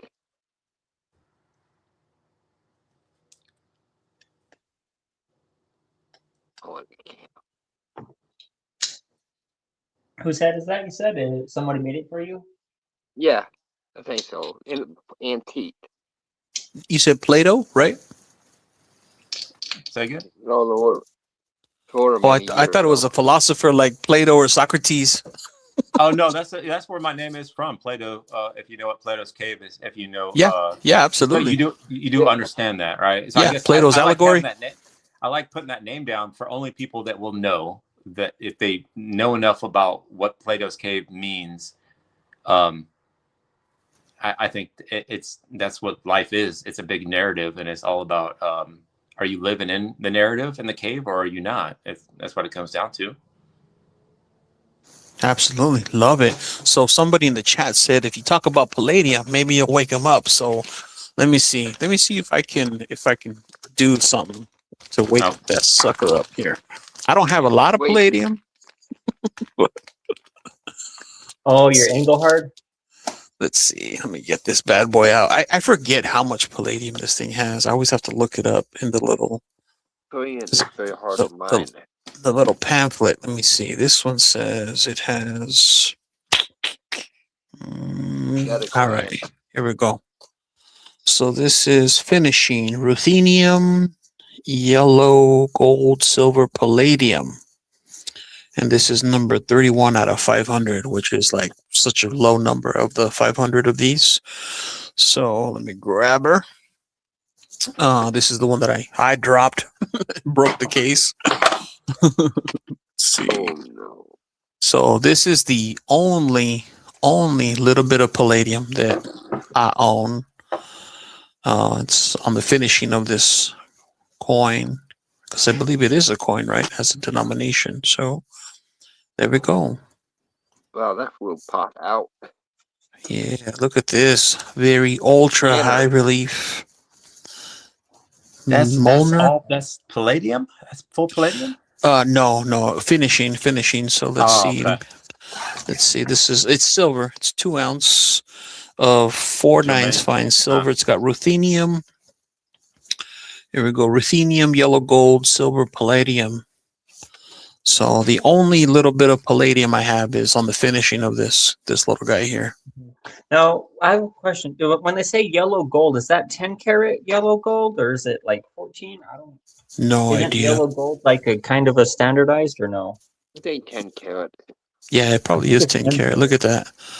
I got number 31 of 500. Can you believe that? Oh, and by the way, the other day, and I know for a fact the ones that are going on eBay are not as low as this number, but they're going for $3,000 plus now. I could not believe that. I think the cheapest one I saw on eBay was 2,500. I'm like, whoa! I did not realize these would be that popular. Wow.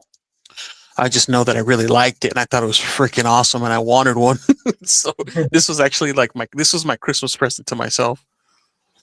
That's cool, man. Yeah, it's awesome finding out that something you love actually a lot of other people want, and it's in demand. You know what I mean? So you know you love it, so it's like, well, it's mine now. But you're like, yes, now I know it holds even more value than when I bought it. So you don't have to worry about, did I pick up this piece and overpay for it? No, you won. You know what I mean? Like you got something for the price that you wanted, and then you found out, hey, it's kind of a big deal. Other people want it too, so you don't have to worry about if you needed to sell it. Yeah, man. Germania 2025. That's cool, man. 10 mark. Look at that. Yeah, it's a coin. It sure enough is a coin. But yeah, I got this because I was like, okay, I got to get me an ice cream cone for Christmas. And I mean, I paid about 500 and I want to say 60 with shipping. I'm like, that's an expensive 2 ounces of silver. I don't know if I'll ever get that premium back. But based on what they're going for, I mean, yeah, they're going for around $3,000 right now. And I mean, as time goes on, it's just going to continue to get they're going to continue to get more scarce as time goes on. And then I got a low under 50. So number 31 on mine of 500. Yeah.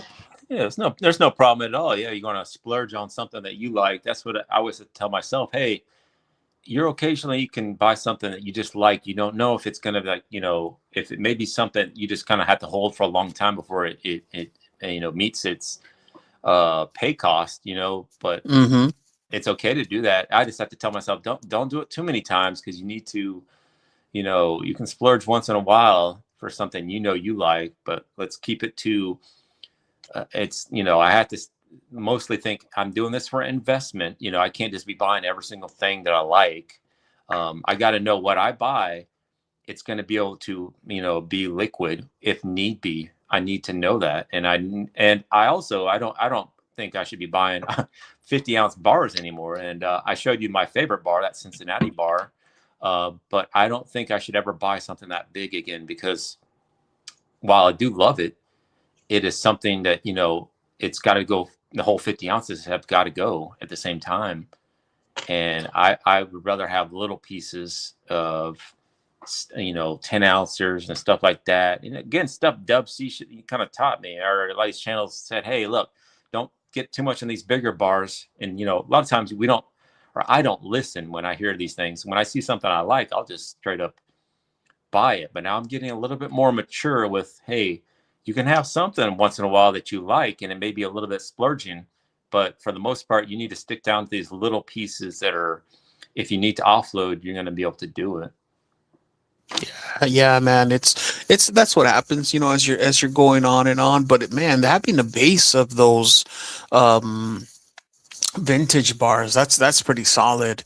BB Stacking was saying, oh yeah, I was surprised on his move. Yeah, I was super surprised that he gave up those 50 pesos, because for me the end goal has always been buy silver low, right Yeah. out the time frame, write it out, and then after a few years when the GSR gets better, in my timeline the time frame was like 5 to 10 years, and I'm like, okay, in 5 to 10 years, once, you know, blah blah blah, the GSR comes down, I'll liquidate to gold little by little.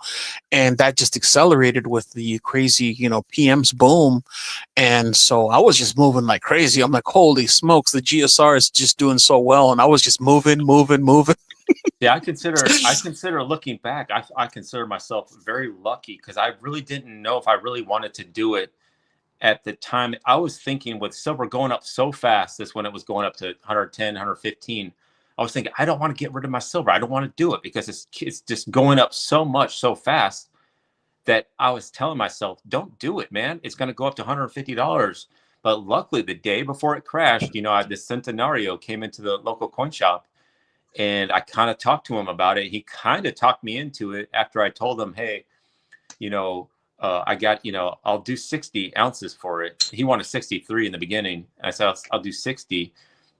And I consider myself very lucky that I got that gold piece, because I think the next time it goes to down anywhere near that, I'm going to start trading for gold. And it's not that I don't like my silver, but I have enough silver eagles where I can do these type of things. And I didn't quite know, you know, I was caught up in the, man, silver's going to 130, 140, just keep it, just hold it, you know. And I know now, hey, don't get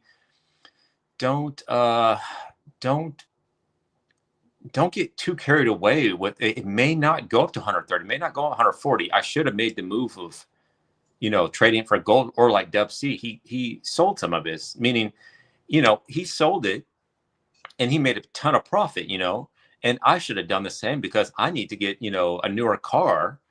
And, you know, after it crashed down to 70 something, I'm like, well, there goes my new car fund, you know. You know, I could have, you know, easily traded in, or sold some silver and, you know, bought a newer car. And then this is just kind of like me just kind of making small mistakes. It's all right. You know, I don't kill myself over it, but just learning, you know, because you guys that were trading for gold, that was a smart thing to do if you were not selling for fiat dollars. Mm-hmm. Yeah, I was that last, right when, like you said, right when before it like crashed, that 25% crash, whatever it was. Yeah, 30%. Yeah, I had just did that Eleanor trade where I did 50 to 1, and I got the 2009 ultra high relief double eagle, and I'm just like, holy smokes, man. And every time, here's the thing, like, I'm not a professional, I don't read charts. I mean, Yeah. I watch, you know, I check out Kitco, I watch all the videos that everyone else watches. Who is it? Smart Silver Stacker? A bunch of those dudes, I watch them all, right? I click through them. I don't spend hours and hours watching. I just kind of click through them. I watch the news, and at this point I've gotten to the point to where you can just tell where things are headed. like I said on Sunday, we're having that conversation, and just knowing what I knew about the fundamentals, just 1 + 1 is 2. I was like, by Wednesday we'll see 90, and then 90 came, and then of course they're pulling their shenanigans and they're taking Yeah. profits, which of course I also expected, right? Whenever it starts to make some movement, they do their shenanigans. But I honestly, my end of year prediction is still the same, hasn't changed. I still think that silver will end by end of 2026 between 130 and 150. Gold, I say that we hover right around 6,000. And then in the next few years, I definitely see gold going to 10. I definitely see silver going to the 300, maybe 400. I don't know if it's 2, 3, 5, 10. I don't know, but I definitely see silver continuing to go. So yeah, I'm still DCAing all the way. Yeah, and your price isn't crazy either. Prediction, like some people say, no, that's crazy talk. But I mean, just the banks themselves say it. J.P. Morgan said, what is it, 150? They predict it to be at. Yeah. The major banks say about 150 that it's going to be. So these are the major institutions of banks saying this. So if they're saying this, what is that? Are they just doing that to trick people to think that to buy it? No, I don't think banks are just saying it's going to go to 150 to make people buy it at $80, or right now when it's $80 or $90. So when you talk about 150, I think that's a very fair assessment at the end of this year. I don't have enough knowledge to, and I can't. I mean, I can make a pure guess, but there's so many, like you said, shenanigans and these things, weird things, margin calls, and all this stuff I don't quite understand that go on behind the scenes. And what is China doing? What is the Shanghai exchange doing? It's all too complex, and what it's stuff for us kind of peasants to know what exactly is going on. But I believe it will be, I mean, in the mid 150s, I would say it's a good chance. If it stays 110, 120, I'll be ecstatic. Because I'm doing this for not for okay, it's going to go 150 and then I'm going to offload it all into next year. No, I'm not doing that at all. If it stays at $100 into this year, I'll be still happy. If it's 110, happy. If it's 150, happy. It's not being sold necessarily. I mean, I'll make the sale once I need to do it for some necessities like a newer car or trade for gold. But other than that, I'm happy with the price that it is right now, even $90. I'm happy. I don't think it should go under 80, honestly, but I think it's in the right direction where it's supposed to be going, really. Yeah, Cycle Silver, holy, he traded 1,400 ounces of silver, basically 75 to 1, got 18 gold maples. That's killer. I mean, 75 is still good. I know I did 75, I did 70, I did 65, I did 60, and then my lowest has been 50. And of course, now I'm kind of trying to save a little bit of silver, like surface stack, mid stack silver, that I can put into gold when it goes down into the 40s, possibly even dare I say the 30s. You never know. I got a question for you. Yeah, buddy, what you got? So for me, I think I need to change my strategy a little bit, because when I buy stuff, I buy in it because I love it, and I'm thinking I should buy stuff that I don't really love, but it's like necessity, like buying Buffalo rounds the cheapest way possible. So when you're trading for your silver for gold, shouldn't I have a good portion of this stuff that I just don't care about, like these? I mean, I like my Eagles. Trust me, I love my Eagles. I still love my Eagles, but I could easily want to offload Buffaloes if I had them, and I don't got any Buffaloes. So do you have a strategy for buying generic type pieces? Yeah, potential. That's a really, really good question. Cycle Silver says 50. Wow, that's awesome. Thanks, buddy. Pang says I need 7,000 more ounces before it goes over 100 an ounce. So that's a really good point, really good subject. Right now, I have 0 surface, 0 mid stack. This is everything you see here to me is not leaving me ever. Like, I mean, this would have to be because it's passing on to my descendants, whatever. But all my surface stack is gone, man. Everything, Eagles, Maples. Wow. I never really collected Buffaloes because I just didn't like Buffaloes, and especially with like the costs, they just were too close to like Maples that I was like maybe $1 or $2, and I'm like, I'm not gonna save that much money. So I was getting tubes of 25 maples. I think at one point, well, not at one point for sure, because I think I had mentioned last year, 2025, I backed up the truck in between March and May, I want to say, of last year. I backed up the truck. I think I went in 15, 20K in silver. And again, my plan was to hold 5, 6, 7 years, but then metals did what they did, and so I was just flipping into gold when we got into like August, September, October, November, December. I was just flipping all of it into gold, all of it. I think I flipped about maybe 300, 400 ounces total. Wow. But so anyways, to try to answer your question, yes, my hope is to start stacking a little bit, but here's my problem, right? I've more than surpassed my own personal financial goals in metals, because the whole, there's the professionals, right? They talk about trying not to have more than 10%. Now they're saying 20% with the whole 60-40 portfolio, blah blah blah. So they're saying 20, 25% even. Some people are saving maybe 30. I am more 25, 30. That's where I'm at in my whole entire portfolio. So I have more than surpassed where I need to be as far as like my wealth preservation, and I'm talking about this, man. My El Jefe Poucho is completely packed and full of gold, and so I'm pretty much done. I've more than surpassed my goal, but Nice. so that's why right now everything I'm picking up is just stuff that I really like. Ice cream cone, got this guy. But so here's what I'll say for the people that just getting started or at the kind of beginning of their journey, depending on their financial position. And again, not financial advice. This is just what I do. But if I was just starting out, so going back to 2020, 2021, if I could do it all over again, I would set myself on a schedule to just buy more bullion silver, like maples, like eagles, maybe pick up a few buffaloes, generic stuff, keep premiums low as possible. So like, let's say for example, my DCA discretionary money was 500 a month, 500 a month. So I'd probably put 400 towards like maybe generic stuff, and then another 100 and maybe some stuff that I liked. And then maybe the next month I pick up a quarter ounce of gold or maybe a 1/10 gold. And then the next month back onto my schedule of the 500 a month or something like that. You know what I mean? That's how I would do it if I had to start all over again.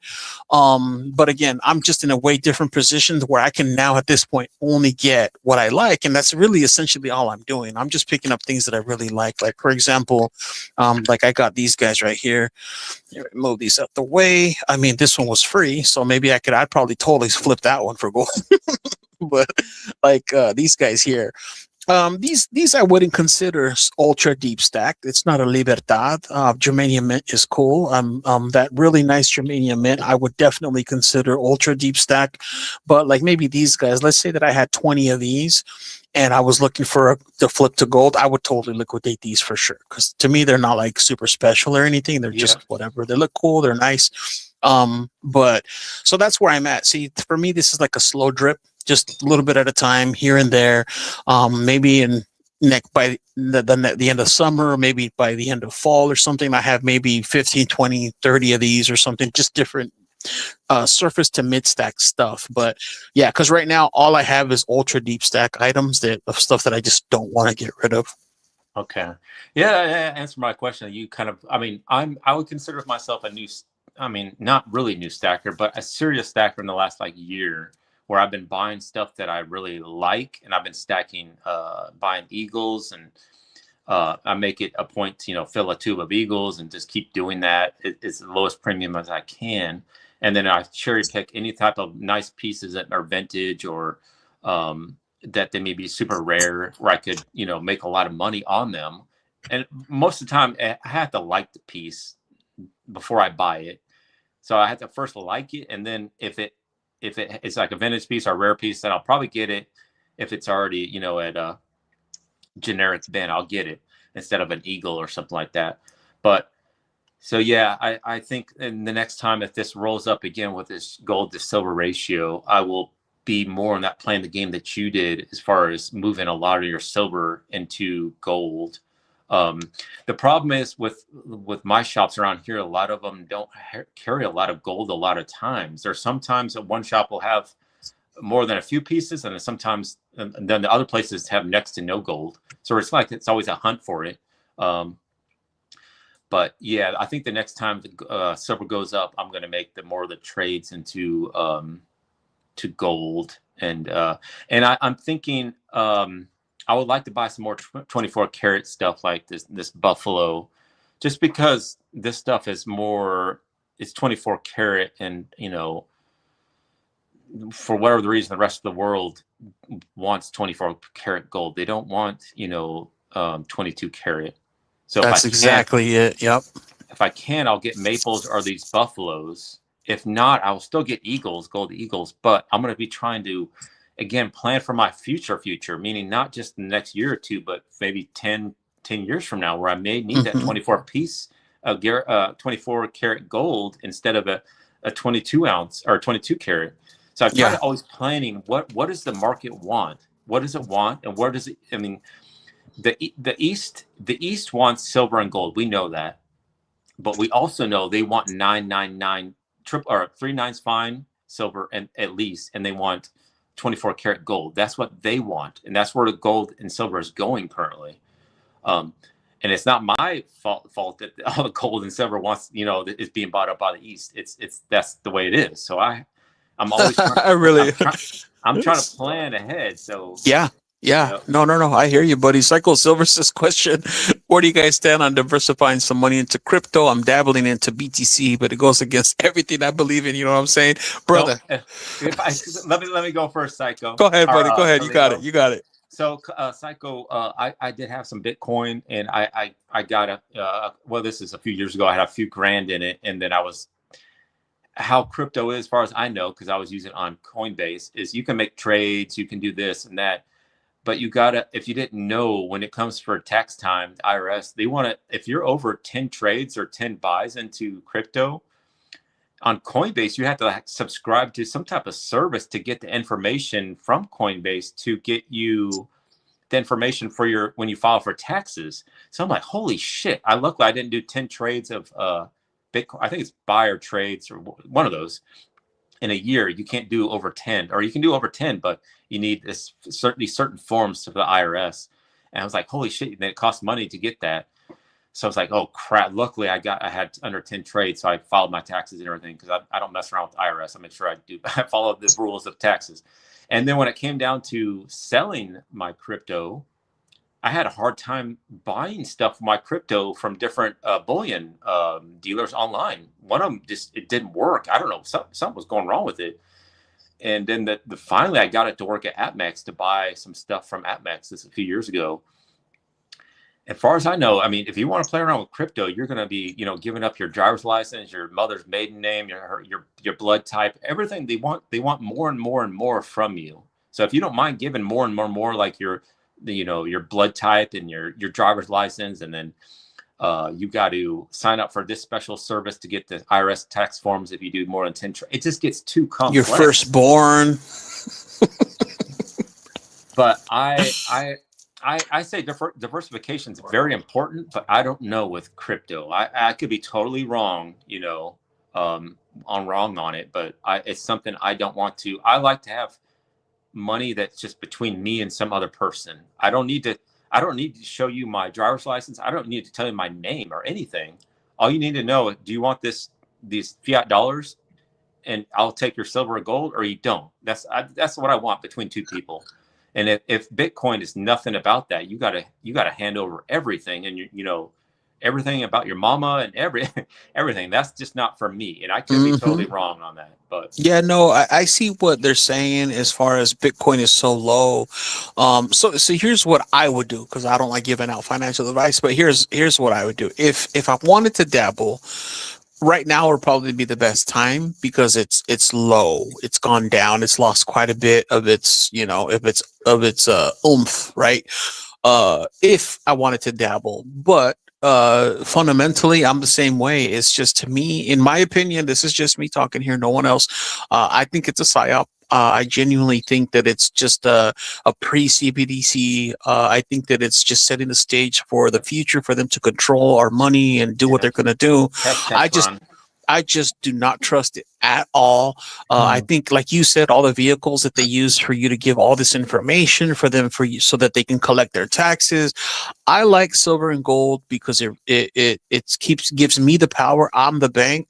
Yeah. I can sell peer to peer. The government doesn't need to get involved. And in my opinion, the Constitution says gold and silver is money, and I shouldn't have to pay money to trade my money. I think that's the stupidest thing in the world. So while that continues to be, I'm just going to continue to be a free sovereign human being and just sell and buy between my peers. But I just don't want the government involved. They can kiss my you know what. Unfortunately, we will. I think that definitely in our lifetimes we will be faced with. We will have to move over a lot of our buying to that digital currency. But I don't know if it's going to be with precious metals. We're going to have some type of alternate, like a system of trade between people with precious metals, and how that's going to work out. But I think we're all going to be forced into the digital currency at some point. But that's the best thing I know that I can do is just hold these precious metals, and that's going to save me from any type of weird shit that goes on in the future. That anything's bound to happen. Yeah, exactly. Will happen. Well, and then it also, just like you were talking in the beginning, it preserves your wealth. Because what I was watching a video the other day, and it's so interesting. It was that video about gold that Thousandaire had recommended, where the gentleman was talking about, what if you had a way of having everything you needed, food, clothing, everything that you need to live, and you never have to buy it ever again. And you can it's like you freeze time. And it doesn't matter how high or low, we're talking gold here. It doesn't matter how high or low it goes. It doesn't matter how many fiat dollars it costs to buy it. Time is frozen, and anytime you need to go make a purchase, let's say again for those clothing items, you can liquidate a little bit of it. When the times when gold price technically in fiat dollars is lower, you can accumulate more. In the times where it's high, you kind of maybe take a pause, but it's like you're freezing time, because for millennia, gold and silver retain its value, and that's, for me, that's powerful. It doesn't matter. Look at all these Zimbabwe, Venezuela, all these countries that their fiat currencies have collapsed, and then there's so many that are starting to collapse now. And even right now, there's all this de-dollarization, BRICS, and all that stuff going on. So me personally, I'm not messing with the digital stuff. I'm protecting my wealth. Now, am I diversified in other investments? Absolutely. Property, real estate, all this stuff, definitely. But this is my insurance for sure. Yeah, I think digital currency is just it's a bit dangerous, and you got to know a lot about it, and then what are the rules and tax rules, and you can get caught up, and I get very nervous about staying within the rules. I don't want anything to do with IRS, so I make sure I pay my taxes and all that, and I just want to do my taxes and get a tax refund, money coming back to me. All my other fiat dollars goes to precious metals, and then I don't have to worry about anything. Like you said, you don't have to worry about. I don't have to worry about anything. This Centenario, this is the most power anyone can hold in their hand, and that sounds funny to say that. There's no other.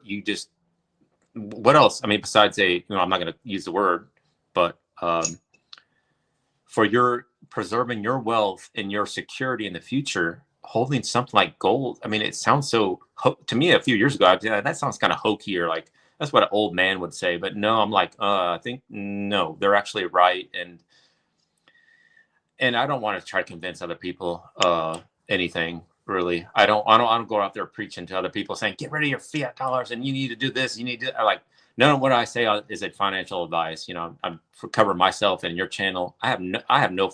This is not financial advice. Do not do anything I say. Do what makes you comfortable, and do it at a point that you're not risking. You're risking your wealth. Bitcoin, I don't know. That could be risking your wealth. I mean, putting your part of your wealth into it, diversification. That's good. And those people that have Bitcoin, and I know Dub C even was in it. I'm sure he made a ton of money on it. So he's, it's an investment that has worked out.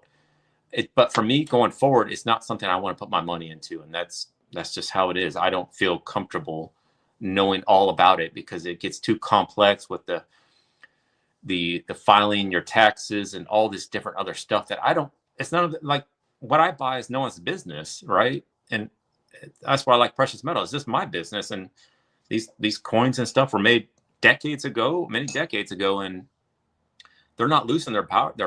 They're not going anywhere.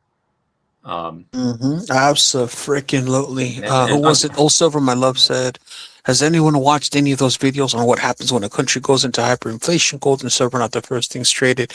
Yeah, a lot of it. That's why I keep saying, I keep joking about it, but man, I'm stacking peanut butter.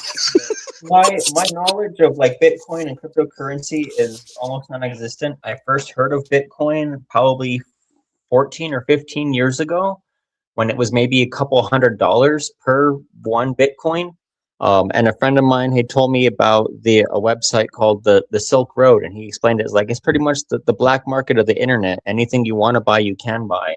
And Bitcoin was supposed to be an anonymous third-party payment system to disassociate the buyer from the purchase. You know, you buy Bitcoin and then you send Bitcoin, and then the seller redeems Bitcoin. So it creates another layer of anonymity and separation regarding the transaction. So I guess in that sense, I would maybe believe in it. But as far as like an investment and with where digital currencies are going now, I don't really think that it's held true to that original vision of a third-party independent payment system. Exactly. Maybe it is, but big guys talking about, you know, the tax codes around it all is something that's definitely over my head. I haven't even really looked into the laws regarding, you know, capital gains on, you know, silver and gold, but I will do my research when that time comes around. I'm still, you know, in my mid 30s, so I'm acquiring trying to acquire weight right now for the next 20, 25 years before eventually I turn around and liquidate. But to backtrack again a little bit, as far as like having pieces you're not attached to, I would say that was maybe one of my bigger mistakes. Like out of all my stack, I only have 10 buffaloes, and these three here are the first 3 silver rounds I ever bought. And so I'm kind of attached to them because I have 2 brothers, and so I'm like, hey, it's like me and my brothers, and it's the, you know, the first 3 I ever bought. And I bought them from APMEX for like 33 or 34 bucks each. I forget how much, but you know, it was a little high premium considering APMEX. But then I seen these ones here from I believe it's the Mason Mint, and they're a little bit frosty, but they have a lot of detail in the hair, and then the buffalo on the reverse is, I don't know, I just really like the way that it's done with the detail in the hair, the frostiness of the shorter fur. And so I ended up, I think I have 10 of these. I know I have a couple more hiding in the other box that I didn't open tonight. Not the big one, but the other one that I have. But like when I was talking earlier about layaway, the first time I did that with that coin shop was when I bought these 20, well, I only have 5 left, but I bought 20 kangaroos at $36 each, with the idea of trading them into gold whenever the GSR dropped. And I ended up trading 10 of them and then some other generics mid-January, probably 2 weeks before the crash.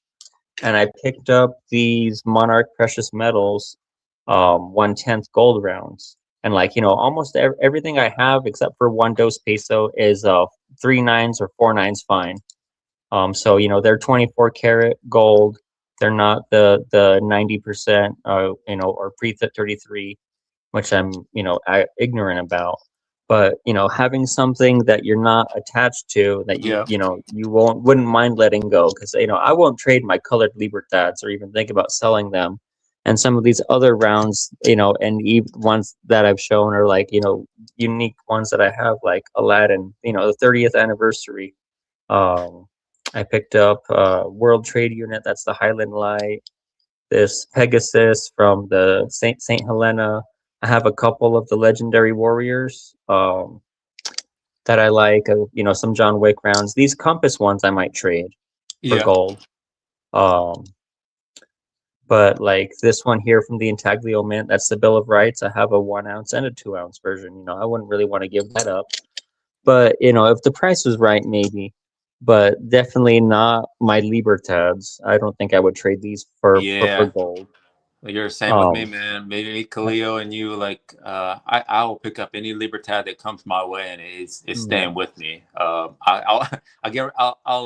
float my Silver Eagles if need be, but it's something Mhm. about the rarity of the Libertads and the beauty of them. It's just this two combination of those two things. It's like once you find one, you get it. It's like, well, it's not going anywhere. You know, it's not like it's some common. It's not going to like McDonald's and buying a cheeseburger. You can just buy it anytime you want.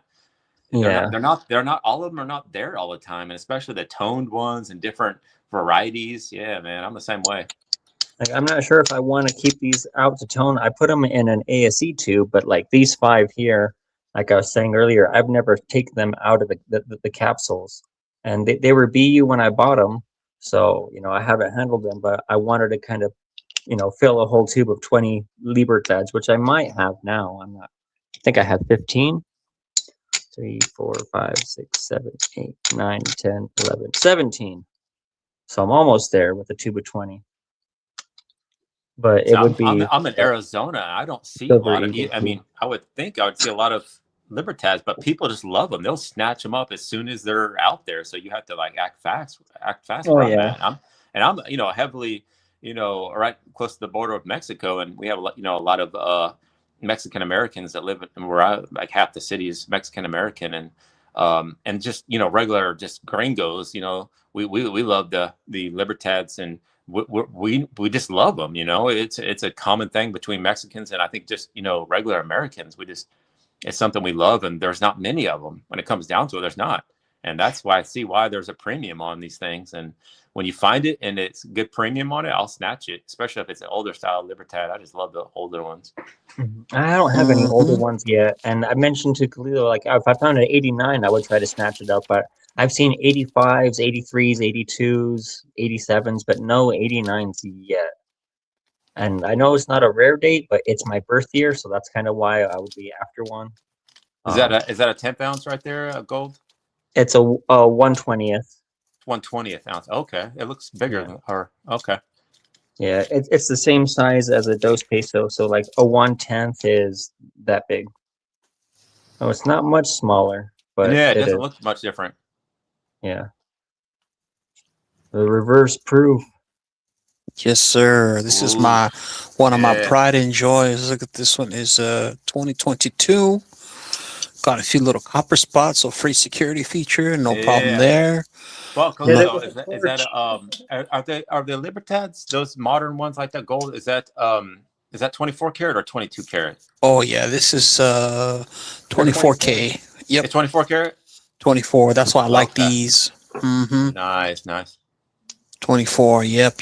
I mean, the 50 pesos. I mean, they're 22, but man, that's a big chunk of gold. You know, big old hunk of gold. That's why I like it, man. Hunk of burning love. Yeah, and I like the Shoot. design of the original Winged Liberty. I just have a thing for it. It's kind of like Dub C. It's something about that older Winged Liberty that just catches me, man. Yeah, this what I have is a Intaglio Mint tribute, and it's not an actual Libertad, so it's a vintage Libertad tribute. Oh no! Yeah, I saw Pang. Pang said, out of my 409 ounces, probably only 5 are in the deep stack. Well, looks like you get to play the GSR then, buddy. Shoot, I wish I had surface stack right now, but if I did, it would all be turned into gold. Well, not right now. I'm not really liking where the GSR is right now, but No, I think there's plenty of room to move on the GSR for sure. yeah, I think so I too. With love Armada. with gold still going up, and then of course silver's just going to continue following. You know, so that's it's nothing new in that realm. So I see myself getting more gold, but I guess I've considered myself lucky to get it right. The day before it crashed, when it was like, I think the lowest point that the GSR was like 50 to 1. Yeah, gold is, it's nice. Lustrous gold, man. Yeah, that's it's beautiful, man. Clean SC says, I almost have a tube done of the 80s. Nice. Love me some Gorditas, the chunkies, baby. Pang says Oh, gold, gold, baby. gold. Cycle Go, go, says go. same as a maple, 24 karat. Oh, your phone died. All good, buddy. Oh, dang, we lost him. I'll try to come on back. Yep, try to come on back. Let me drop the link ski here, just in case. Oh yeah, old silver, my love says I have a BU2 of 85 libtards. Yes, sir, you do. Yes, sir, you do. Yeah, old silver, my love is the one that I got. Two of my latest tubes of the chunkies, and so now I got most of my base Libertad stack back because I turned it into a 50 pesos, which is not a bad move, but man, I really missed having the silver. So let's see, I'm not in love with Libertads like Kalilo. Yeah, I most certainly am. Stop. I saw PTSD for my 75 to 1 trade. Yeah, buddy. I mean, that's the thing, is that this is the fun thing about this whole thing, right? You can trade up, you can trade into vintage, you can get you some of these cool little sharks tooths. You could do all kinds of things, and at the end of the day, you're still retaining your purchasing power. Yeah. Yeah. And I mean, look at this Monarch Precious Metals Sugar Skull. I love this guy. I meant to get more of these, but of course, this was I got this when it was 280. I missed 280. Ole. Oh, what you got there? Is that your chunky gordita? Yeah. I went to the coin show I went to. These weren't cheap, but man, once you look at that luster of a end roll toner, like has like this, you can't see it, I'm sure, in the camera here, but I mean, obviously the luster is always good with Libertads, but the end roll toner, where it has that, like this one has kind of like a pinkish type of peach type of color, different, really awesome color to it. And then you see it on the back, it's just, it's the normal on the other side of the end toner where it doesn't have the tone on it. But yeah, it was $195, but man, I once some of these you look at in person, it's like, man, I can't say no to that. That is just, beautiful. It's slabbed. I really don't buy a lot of slab stuff. That's what I don't buy. But I will make the exception for Libertads. And Yeah. I will buy slabbed Silver Eagles, but only if they're the same price as a normal unslabbed one. And that was going on when the price was picked up.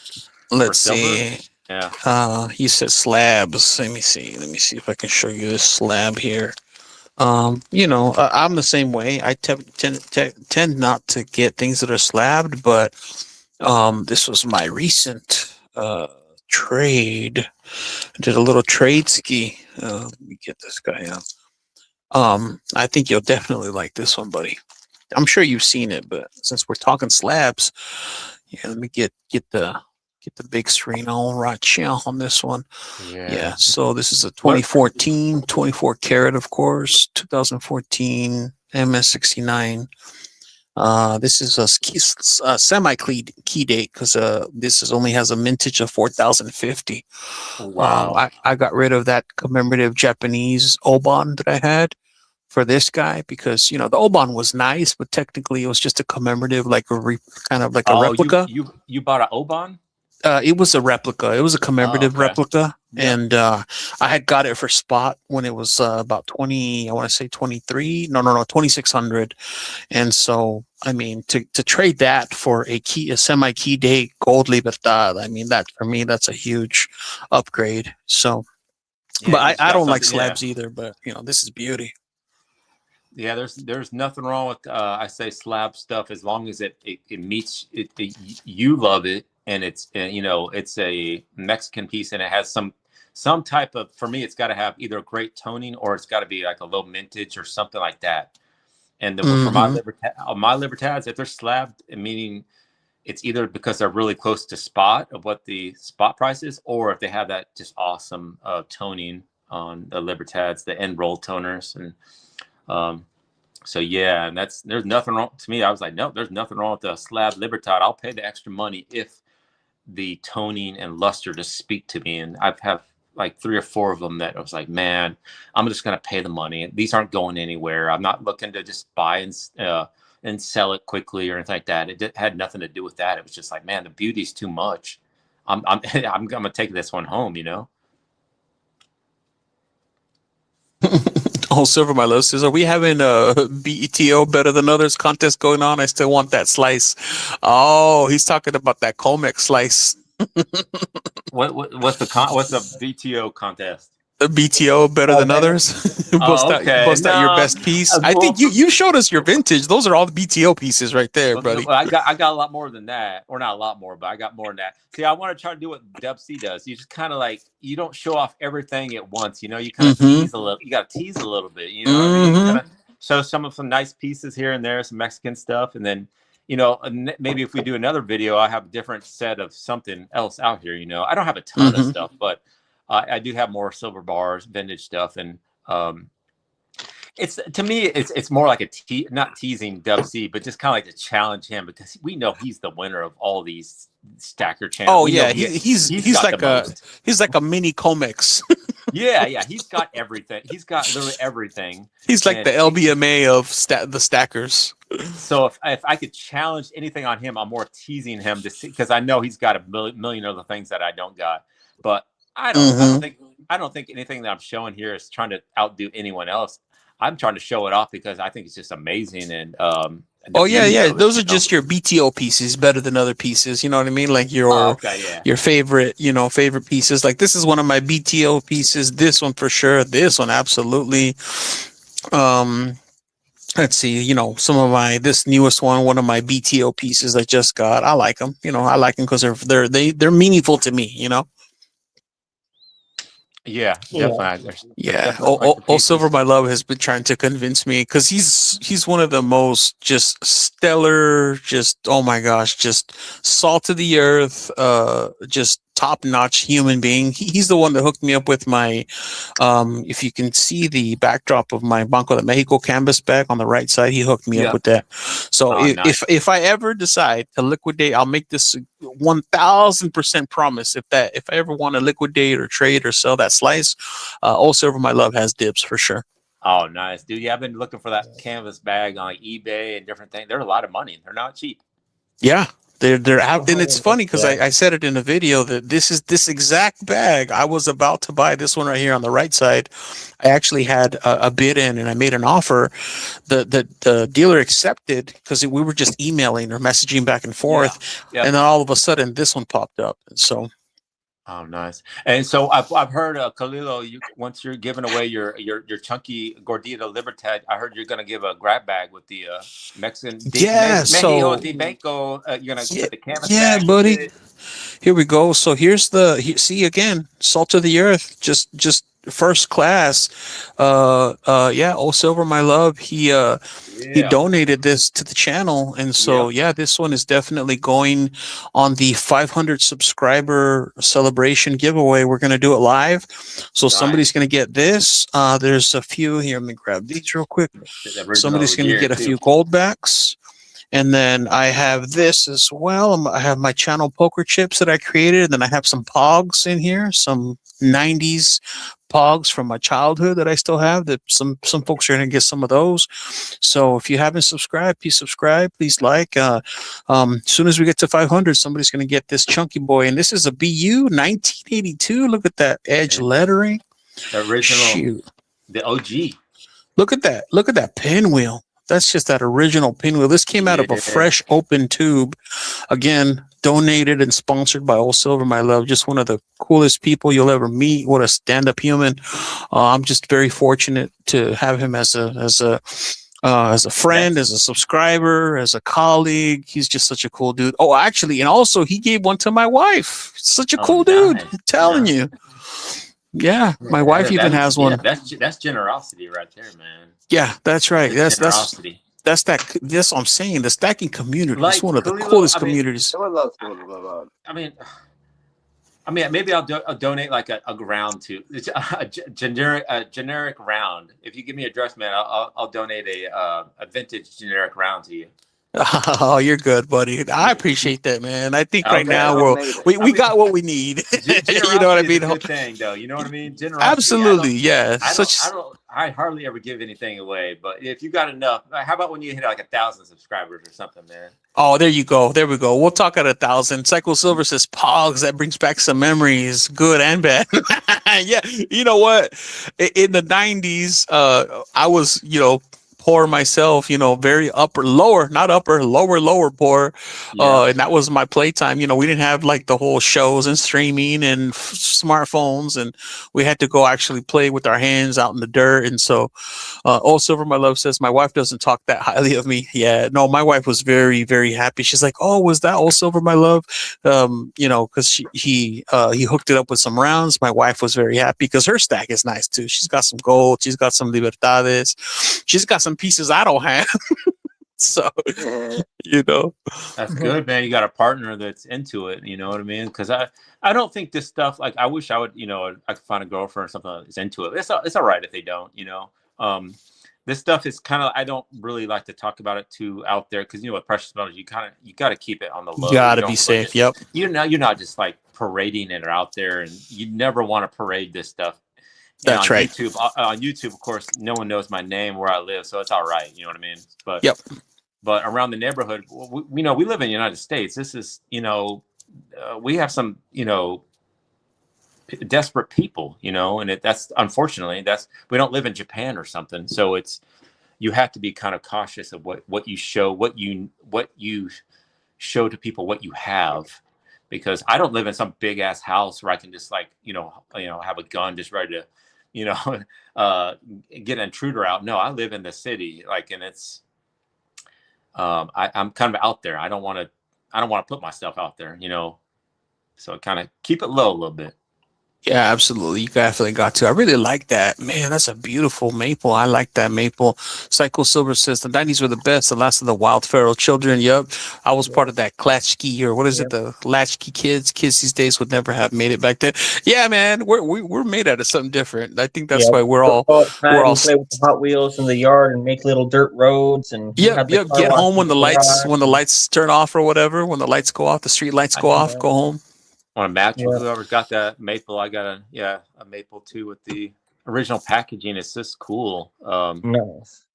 I think maples are cool as long as they don't have the milk spots, and it's the older, the younger queen that is. If they have Oh, a yeah. younger queen, I she looks- Ooh. it's just- I think I now have 5 of these in the original sealed. Is that an 88 or Nice. 89 that you have?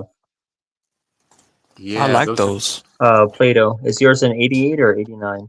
89. I 89, think, yeah. And then also, All of mine are 89 because that again, Serpents. my Mine birth year. But yeah, 89. that's the last year of the young portrait of the queen. have you seen these serpent? This the Canadian Royal Canadian Mint. They have these old bars, these 1 ounce Oh, bars. wow. Look at that. No, I And haven't let's seen put you on the big screen. That's pretty cool, man. The Omega's got a nice maple too. There it is. So this is back when the Royal Canadian Mint only minted to 3/9 fine. So it was before everything was now, obviously made in 4/9 fine, but this is back when they had just 3/9 fine. So it's more of a vintage, and it's got its, serial number, and which is kind of cool. I just, again, found this out in the wild for spot or like $1 over spot for being a sovereign. And I found out these are kind of, vintage in their own way, and they're kind of collectible, and they have a nice premium on it. So, and they just this one has nice toning to it. And so you never know what you're going to find out in the wild and what you learn as you go out there and see these. Because I never knew about these bars, these Royal Canadian Mint 1 ounce bars, because I know they made bigger bars, 5 ounce, 10 ounce bars, but this is their older class of silver bars with the 3/9 fine. So it's pretty cool. Again, you have to go out. For me, it's helpful just to go out to the local coin shop to see what they have, and I kind of learning as I kind of see stuff out there, and I'll pick it up if I have an inkling that it may be something nice. And sometimes I'll just pull up my phone and kind of look up something to see if it's anything special, but because I don't want to spend too much money if it's nothing that special. But Royal Canadian Mint with a 1 ounce bar, and it's some type of vintage. I'm like, I'll take that. That's pretty cool. Yeah, that was Dub C's philosophies. A lot of the stuff that he got it back when it was, right around spot, even if it's vintage. And, the LCS is just kind of churning and burning, right? They got to Yeah. get stuff. Yep. It comes in, it goes out. And if they happen to get something with a pretty significant premium, maybe they'll catch it. But for the most part, Yeah. actually, that was one of my first. Actually, no, not one of them. It was my absolute first 10-ounce bar was a vintage bar. The stockpile, the Burgess stockpile 1981 bar, and it's sealed. It's still sealed. It was pretty cool, and I got it at spot +7 at the time. Yeah, like Dubsy says, like, if would you rather have something original packaging or not? And most everyone's like, we want the original package. We're just some people are saying, we'll say we don't understand that. Just take the original. But for a lot of us, we know it's like buying an old video game like Legend of Zelda. No, I want the whole packaging. I want it all, and I'm going to save it. And it's something about just the original packaging makes up what it is. And I don't want to cut it out of the original packaging because I know it's come from the Royal Canadian Mint, and that stuff it's all makes it everything.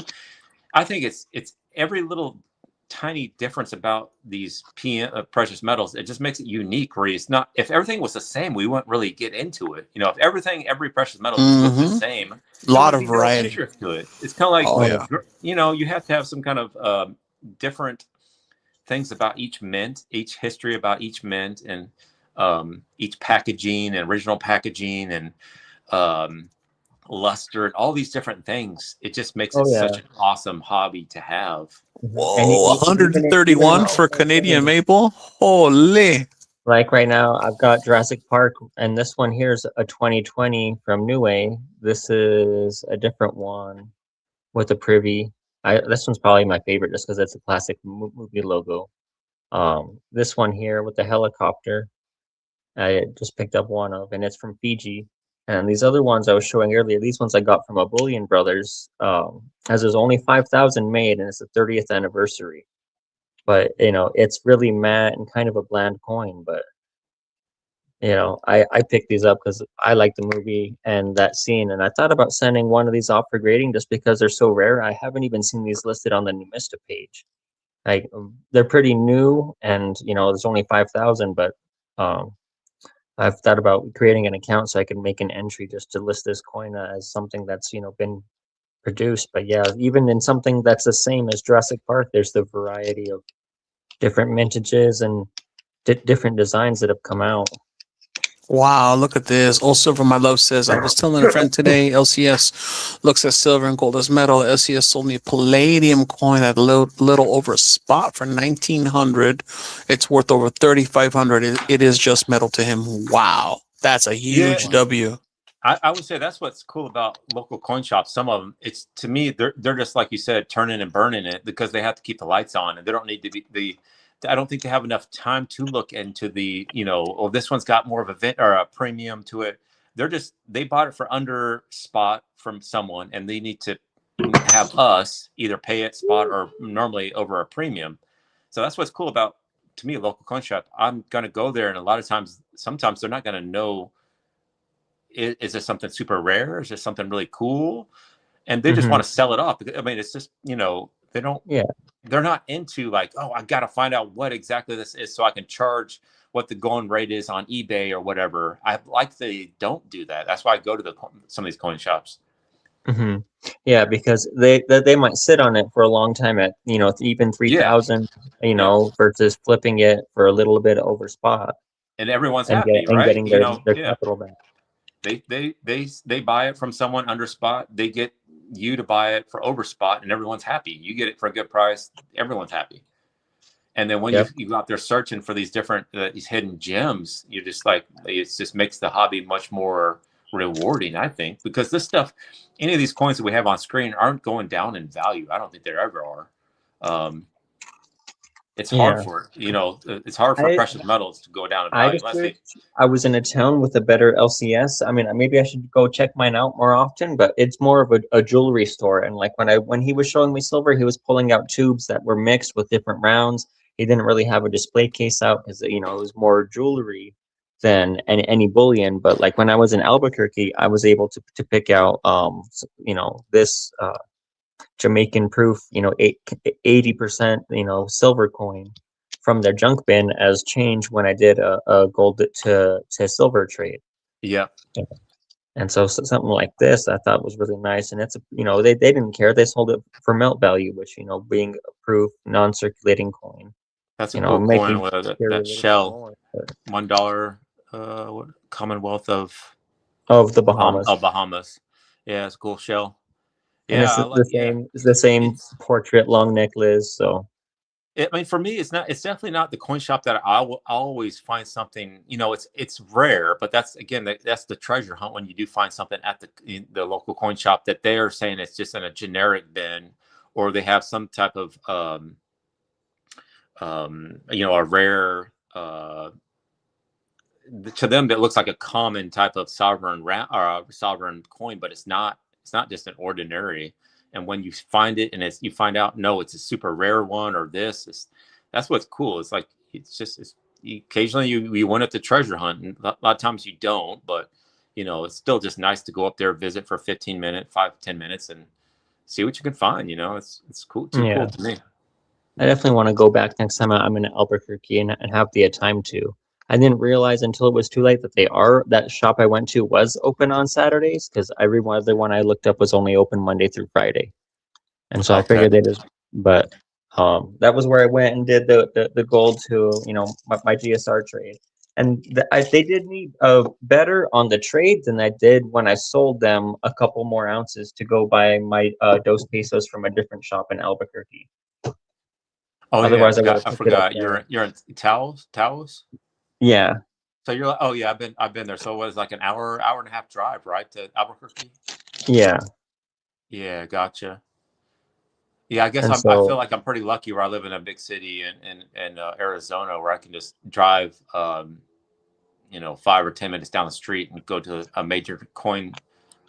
If you ever heard of the old Pueblo coin? no. Oh, okay. Well, he's got a famous kind of a numismatist named the Coin Geek. He's one of the major guy that runs a coin shop out here. Mhm. But yeah, I guess I'm just more lucky. I have I would say two good local coin shops, and then one good coin shop that buys at a good price if I need to sell it. He pays pretty good. I know Khalil will say you need to sell it spot at the very least, to peer to peer, and I agree. But if I do need to sell something, there's one that will buy pretty fairly what he pays for gold and silver, and the other two always have a decent selection of different stuff that kind of comes in and out of the shop We have week. we have dealers in the sub, not to put their business out there, but yeah, there's dealers that they will pay spot because they know that they can flip it or they can hold on to it, because a lot of the sellers who sell online, there's no overhead, right? There's one guy, I buy from him pretty regularly on the sub, and he always has gold. Like, he literally never runs out of gold, and he will buy stuff and he will flip it. Sometimes he might offer a little less than usual, but obviously I wouldn't sell to him. But yeah, people in the sub always want stuff. Like I said, if you could ever imagine an endless virtual nonstop coin show with endless tables, with endless selection, with endless possibilities, really good reputable people, just like how Serpent said, like, he has that shop where they'll mail him, they'll do the layaway.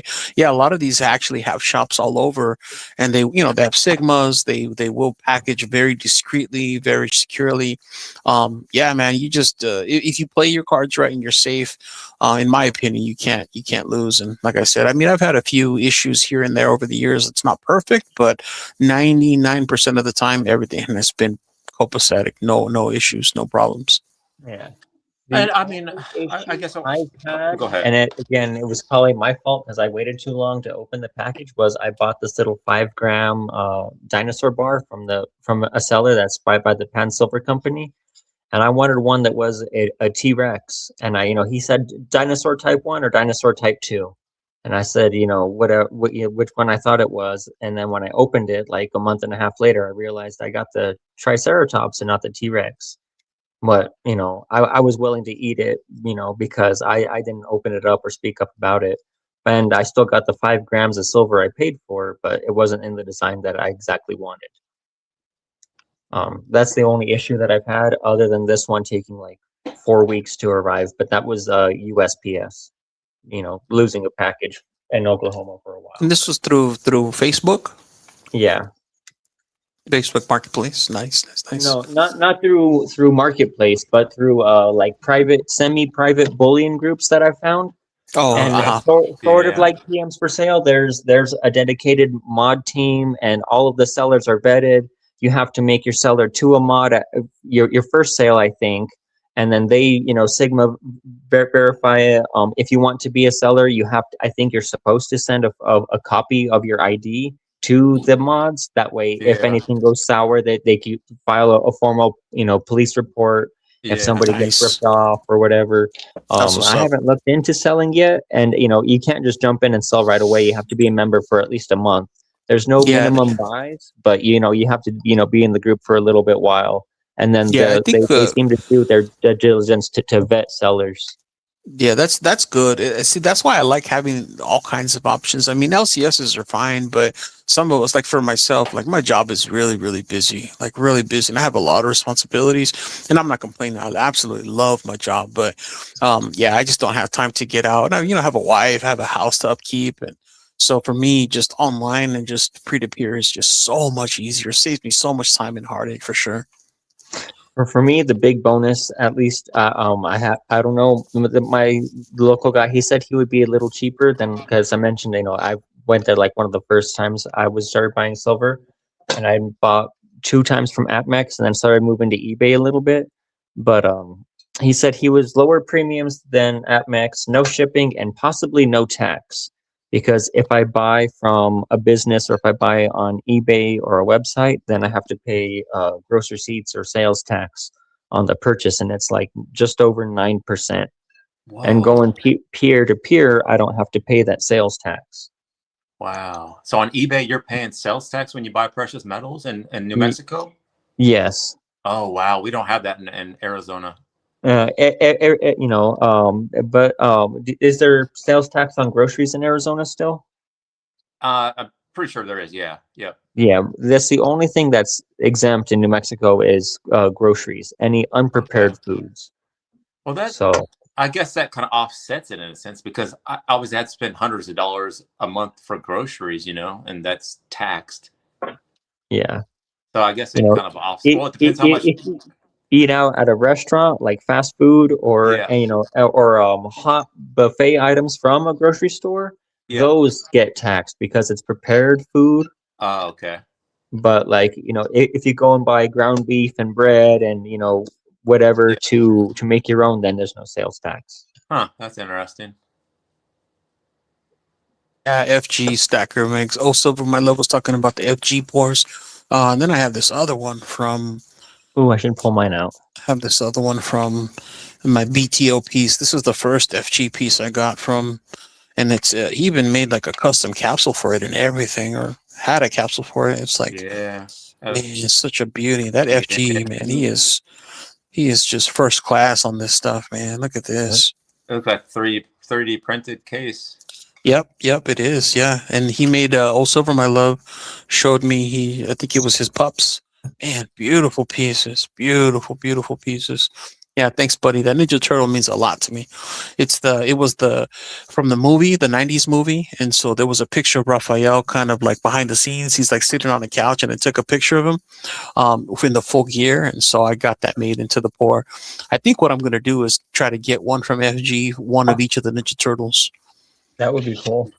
The only thing, and I don't regret anything at all with FG's work, with these 2 bars that I had him make for me, was I just pulled an image off the internet. And I have seen both of these artists in concert a few times. Yeah.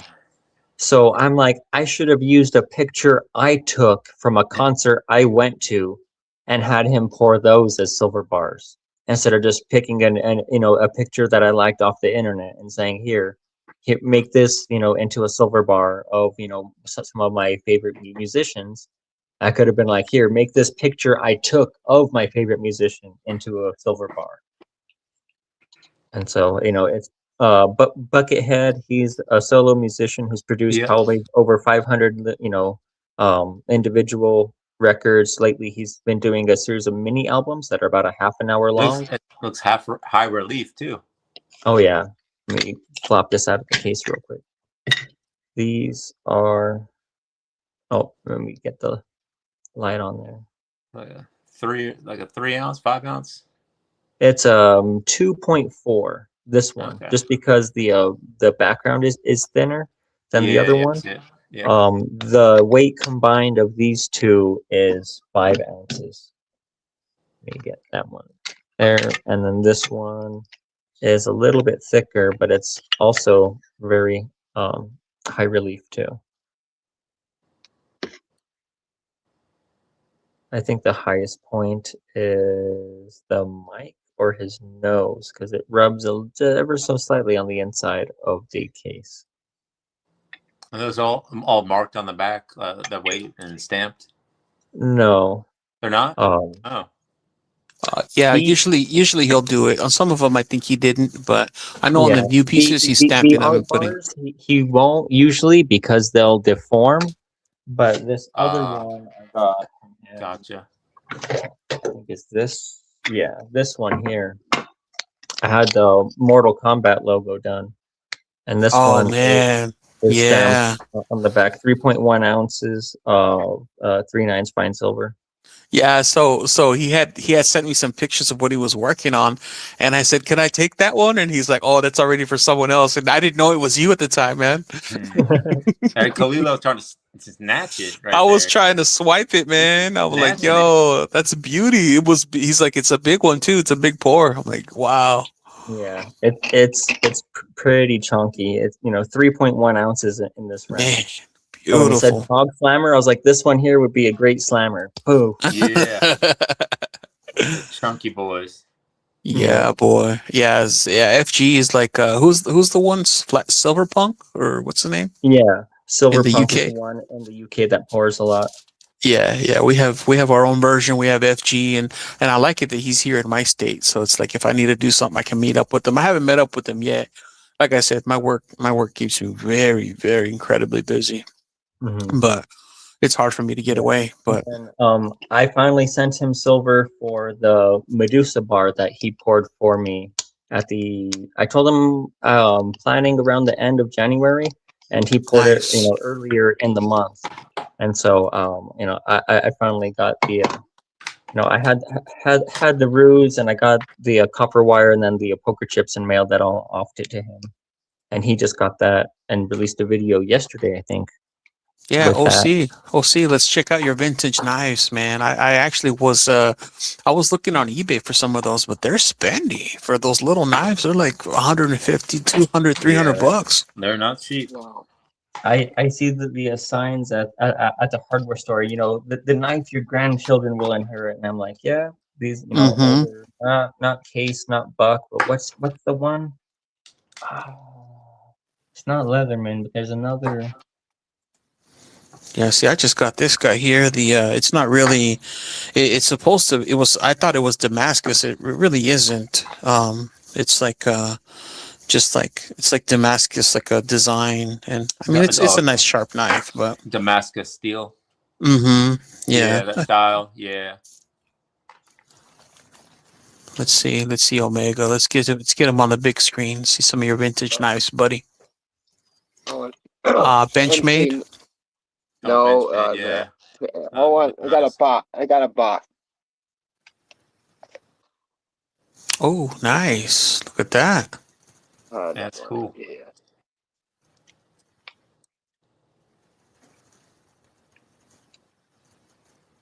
I think it might have been an estate clearing or something, but when I was working at the Ojo Caliente spas, somebody brought in like some kitchen knives and other utensils, and I found two. It was a chef's knife and a slicer that Nice. were actually Japanese-made kitchen knives. Nice. And they're stamped on the side, old homestead, lifetime cutlery, and then made in Japan. And I was like, what? And they have nice wood handles with brass rivets. And I was like, Japanese steel, and I was like, mine. And I took them out of the free bin and put them in my car. I still use them. That's probably the only vintage knives that I have. Yeah, I like that. NP90 Premium. and the NP90 deal. I'm out the $300 knife. I won it. Nice. Very cool, man. Let's see that other one. You were holding another one that also from my love really liked. I think was it that one? Yeah. What's the Yeah. name of that brand? I forget. Hey, Case. That's right. Case. Yeah. I was looking at Amber one that was Gold. like a white pearl case on eBay, but man, $300 for a little tiny knife. I don't know. I think it's Case Knives. Yeah, that I see advertised at the Ace Hardware. Yeah, I like that. That's a beauty. That's nice. I just is it because of the brand that they're so expensive? Like even just like a tiny little knife. Just a brand, the brand. Ah, okay. Based on the brand. Just like coin, they are meant to. Gotcha. Nice, buddy. That's pretty awesome. I like it. Oh, was it last week we were talking about silver chains and jewelry? Oh yeah, we were talking about jewelry. We're talking about gold and silver. Chains. Yeah, with Stacker Okay. Factor, he busted out his silver necklaces. It's 2 chains. Psycho Silver says, speaking about Japanese, do they have 3/9 silver coins? Because if they did, would be the best. They make everything the best to last. Yeah, they do make some really nice stuff. Honestly, I mean, I have. Let me see. I don't know if y'all can see. Where is it? Let me grab it. I mean, they made this for the samurai, so it's still here today. You know what I mean? You got some silver, you got some electrum. I mean, they do make some really long-lasting, beautiful stuff. Yeah, those are cool. Electrum, right? That's gold and silver mixture. Yep, the gold. Yep, the mostly gold. I think it's like 70% gold, and then 30% silver, and then these are like 90% ish or so. Look at that toning on that. Holy! I just imagine a samurai finishing a battle and then going and buying him some sake. And then getting a sucky later on. Got to take care of that business.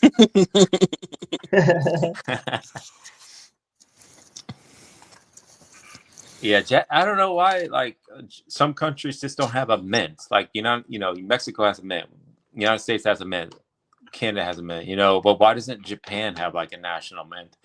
And I maybe Dubsy can tell us at some point, why doesn't Japan have a mint? Why do we have a mint? I guess you know what I mean. Like there's reasons there's reasons for it, but what are the reasons that we do have ours, and why doesn't like Japan and Germany not really have their mint? Or I don't think they have their own mint. Well, let's check it out.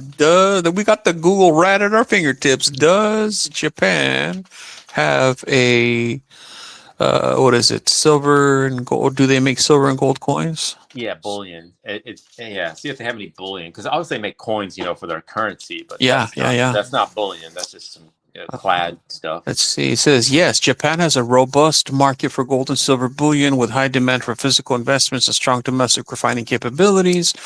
Major dealers include Tanaka, Kinzozoku, and a bunch of them that I can't say, which produce LBMA. Oh, LBMA certified high quality good delivery bars. Okay. So retail investment is common with popular items including gold bars, often 500 grams. Oh, and various coins. So they make like real bullion. Like, okay. So it's kind of like this bullion where it doesn't have like it's just a straight up nothing bar. Sexy. Yeah, nothing sexy check about this it. out. Just, Market trends. Japanese investors often use gold to hedge against yen-based assets. There's also growing interest in precious metals funds, ETFs within the new NISA investment framework. Interesting. Where to buy physical bullion is available through specialized shops in districts like Ginza and larger jewelry retailers. yeah. Interesting. So it looks like they just keep it. I mean, they're probably just so disciplined that they keep it. So we're not getting it. They do have that thing where they repair stuff with gold too. So I wonder how would they get the gold? Oh there? yeah, Something. like broken pottery. Yeah. Well, but I think a lot of stuff, if you see like how China or the Chinese stack, it's nothing sexy about it. It's just it's like a 100-gram bar, and it just has Oh, and like ingots, like yeah, ingots. just Yep. straight up ingots. There's nothing. Well, I mean, it's sexy because it's silver, but there's Yeah, nothing yeah, I see special. what you mean. It's not Yeah. like a buffalo. Doesn't have a lot of character, or Yeah, there's no yeah. history But you know to what? it. That's true. Japan, when they do something, they do it hard, because don't they have this whole cultural thing in Japan where you basically can't quit a job? Like it's like what's it called? Like it's shame if you quit a job, Yeah. and then I believe there's even consulting firms that actually help you quit. And I think they kind of Oh, like wow. that. Yeah, I was watching this documentary where, like, if you did quit a job, you're kind of shunned, but at the same Yeah. time, it's like a, I don't know, like a big shame on your name or something like that. Yeah, man. So anyways, all that to say, I'm thinking, I mean, they're that disciplined. I could only imagine what their gold and silver looks like, you know. Yeah, exactly. But maybe they just hodl, man. They just buy and hold. That's why we That's can't it. see And it. they're not showing it off like probably on YouTube channels like we are. You know what I mean? Mm-hmm. They're very modest people that they don't want to. They're not showy. You know. Yeah. All right. Yep. I'm officially gonna see on PMs for sale if there's any like modern Japanese bullion, just to see if I can score any, because that's a really good question. I think it would just be like what we're talking about. It'll just be like the straight up ingots that will, made by some kind of major refineries, but not like a national mint with like national characters, the buffalo, the Walking Liberty, the Statue of Liberty. It won't have any of that on it, but they'll probably just make these ingots like they do in. I mean, China does have their own like pandas. So you're saying like how Australia has the kangaroo, and Britain has UK has the Britannia and the maple leaf. Does Japan have a bullion? China has the pandas. Yep. South Africa has the Krugerrand. Yep. But Germany doesn't. I don't think has. Or no, does Germany have some? Yeah, it has something, doesn't it? The Philharmonic. No, that's Australia. Or not Australia, that's Austria. Austrian, yeah, Austria. So I don't know if Germany has a major bullion piece like the Philharmonic or the French. Do the French have anything? It's like some countries like, why don't they have something like a bullion product for the peasants? You know what I mean? For us regular people. This just in, gold is back up to bid 5201, and gold is right at 90 ask, and bid 89.82. I knew it would get back to 90 in no time. Oh yeah, and that to me, I think I don't know. I mean, I keep saying this, but I don't think it's going to be in the 70s anymore. I don't know. I don't see it happening. Well, there was a few of the guys talking about that. Oh, I'm holding until it gets back to 60 and 65. I'm like, I just don't see it, y'all. I don't see it. And so as soon as I saw that dipski to 73, I bought. And then it went up, and then it went back down to 73, 74 again. I bought again because I knew that was going to be about as good as we were going to get. See, what's good about what a lot of these channels teach us, and we should listen. I should listen. Is you need to what is it called? Keep your powder dry for. Yep. Have your powder ready when you need to strike, because I wasn't ready. I wasn't ready to strike when it dipped or crashed to 70 whatever dollars it was. So that's a lesson learned for me. Like, always have some kind of your powder dry to buy, to pounce on the dip. Besides, I mean, I buy just like dollar cost averaging, but I didn't have enough money to really strike at it when it went down to 70 something. Yeah, me either. I tried to jump at a piece of gold, and it took up a lot of pretty much my spare budget for February. So yeah, same here. I think. Go ahead, OC. Go ahead, buddy. Oh, did he say I'll be back? I didn't. Oh, okay. No worry. I'm pretty sure. I thought I heard him say something. Yeah, let us know if you need anything, OC. I'm really, really glad you're on the stage with us, man. Yeah. No problem. Alrighty. Yeah. So what is it? Cycle Silver says, I need the GSR to go high so I can get my fund money back. And he says, sorry boys, but gold. Yeah. I'm pro gold, obviously. I mean, I love silver. Silver is like my first love, but gold is Yeah. like that wealth, that straight up wealth Yeah. preservation. Like, you know what I mean? You can't lose with gold. hmm And there's That's going to be times where it goes up, it goes down, whatever. But at the same time, like I said on that video, you liquidate 1 ounce of gold. Can you still buy the 350 loaves of bread, the good suit? What's the other thing? You can pay your rent for a month. All kinds, that stuff yeah. holds up in time. Yeah. Yeah. And that's your key asset that you are like, it's the asset, it's the strongest, and that's where you have your most power is when you have gold. And my first love, like you, man, is silver, and it's something I believe in. But it's something I will have to trade out and buy more, get more gold with it in the future. But just Yeah, man. gold is so stable. If you ever want to do a trade ski from those vintage bars, you know for sure you can get premium price on PMs for sale, because there's people on there they love that stuff, man. Yeah, I need to. I guess I'm a little bit hesitant, kind of scared, man, of like, is something going to be lost in the mail, or is this person going to say they didn't receive it?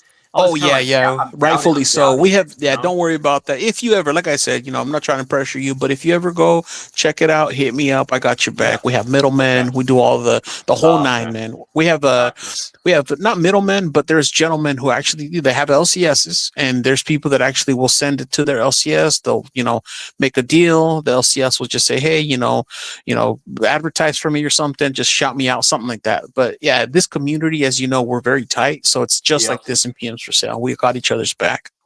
Yeah, I do have some vintage stuff that it's never going to be sold for anywhere near spot. I know what, I can tell it has a nice premium on it, but I know when time comes, it's going to be more difficult when I need to find that buyer for it. You know what I mean? So it's an investment that's kind of like you have to be dedicated to it and not just give it away for a little bit over spot or spot. That's right. I don't want to ever do that with my vintage stuff. Like the Eagles and stuff like that. That's different, where I can kind of give it away to closer to spot. Yeah, what is that? What is that? Is that a 1/10, 1/4? It's a 1/10 kangaroo. Yeah, Nice. Cool. I like those, man. I don't Make some understand why beauties. we should have more fractional gold in the United States, like some small. I mean like 24 And it's karat got the stuff. queen, Buffaloes. old queen, but it's the queen. Yeah, I said the same thing. We should definitely have way more fractional buffaloes, like quarter ounce, half ounce. 24 but- karat.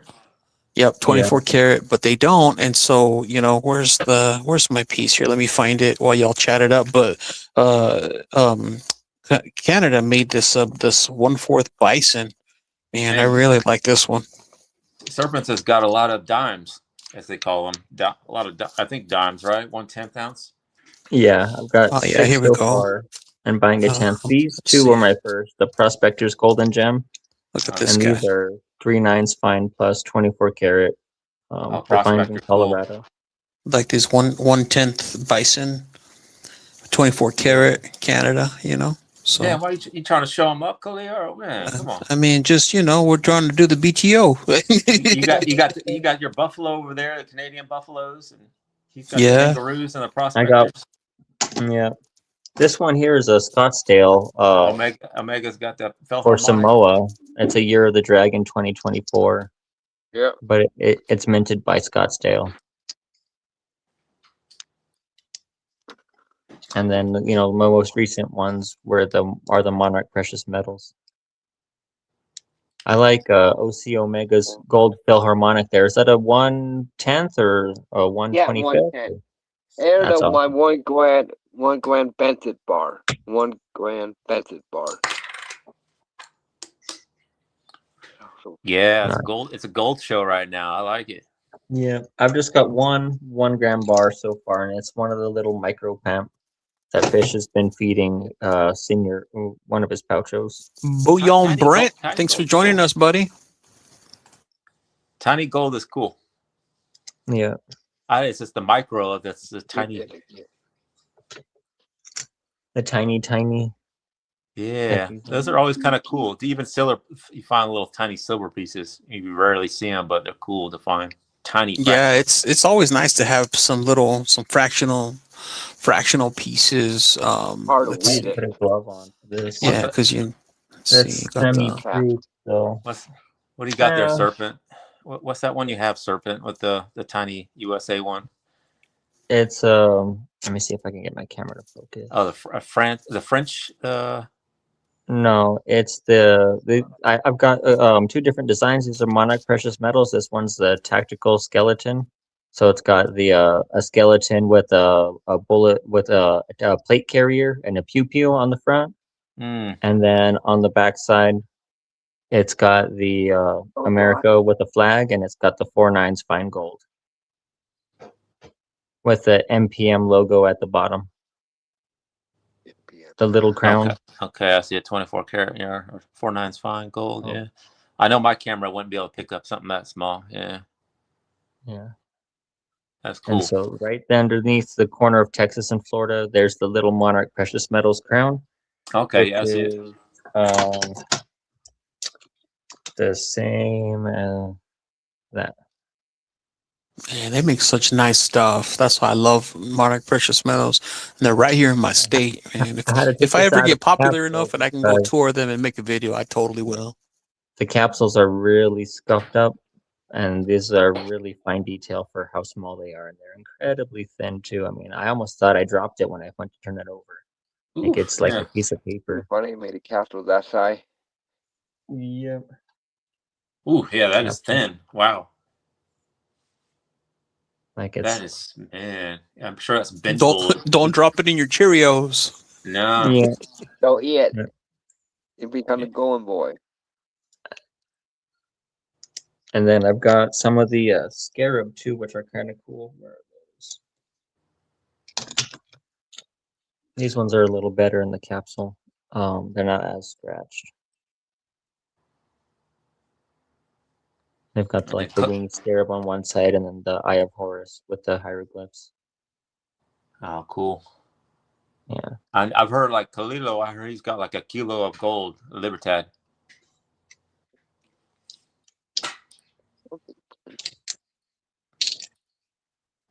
He's almost at a kilo of gold, but Yeah, yeah, I so we picked talked up about the- Germany because Germany has the Geigers. That's what they got. Ah, yeah. yeah, now, yeah, okay. I Yeah, forgot they about got that. Yeah. Yeah, they So got the Geigers. the Geigers. Okay. I picked up these little 1/200s. I think for 23 and then 25 each. The two scarabs I paid 25, and so thankfully right now it's melt value for at What? 5,000 an ounce. I avoided the super high premium, but I've thought about buying 3 more just to have an even 1/20th and Yep. the super tiny pieces because I have the 1/20th Libertad, and then I figured all 11 pieces would make a 1/10th. And then it round out into my stack of tenths towards a goal as I push towards an ounce. Yep. That way I kind of keep an even number, but Yeah, I'm the same way with numbers. There's got to be if I get a certain amount, can't let it be an odd amount. I got to fill a tube. I got to, I have to have. I want 2 centenarios is what I want. One that is my original. Then I want another one now. It's like these Jurassic Park coins. I picked up 5 of them, and at first I was buying things in 5. So I've got 5 of the Perth lunar snake. I've got at least the 1 ounce, just because that's my year. Born in '89 is the year of the snake. I picked up 5 Libertads in my first purchase. At one point, I had 5 Philharmonics. I sold 3 because I needed some dog food and a little bit of gas money. Back when silver was like 37 an ounce, so maybe like June-ish. And Take it easy, Cycle Silver. She says, got to split. My ADHD ass is ready for bed. Thanks again for everything Yeah. tonight. You got it, buddy. Thanks for stopping in. Good night, except Cycle for Silver. like little one-offs I've picked up, like this Royal Arms Britannia, or the that's got the lion and unicorn on there, or It's, This well, one, that's the Liberty in Britannia. So it's got Lady Liberty with stars in her hair and a torch. And then if you flip it over, it's got Britannia with her helmet and a trident. oh, that's cool. Yeah. The maple I got is a 23 because it's got the years of Queen Elizabeth. I dropped something. The sunshine minting round. Oh, now you're about to tell me. Dropping the bullion. Yeah. Just 'cause- sunshine have you ever all heard right. that saying that you dropped it because I wanted it? Have you ever heard that saying? No. Well, that's what's good about bullying. You can just let it drop and hear that clank to it, and that's fine. Mhm. That's not numismatic. Yeah. And the one that fell was definitely a bullion. It's a little milky. Slightly Oh, look milky. at that! You got some generics, man. Let's see that right there for me is surface stack stuff. Yeah. Surface. I'm not stack, sure yeah. what to trade. I've got 3 of these, but one of them's an older Silver Eagle from Sunshine Minting. Yeah, I mean, silver is silver. Yep. And so like some of these, I think I have, a couple more buffaloes. I picked up a silver round that's a replica of the 1909 SBDB penny. So I figured, that was like $45 when I bought it, like right at spot price. And I picked that one up as like surface stack, So I might take that and some of these sunshine minting if the GSR continues to drop, and pick out a couple of other random generics I have and trade them out. But like I showed one earlier that was Silvertown, and it's like a Silver Eagle, but it's got a Dawn of the New Millennium on the backside of it. I don't think I would trade that one, but I think I have another somewhere. What's up? If you know. Oh, If you know. Oh, this one here. I probably wouldn't trade. And it's actually got a cracked planchet. It's slightly bent.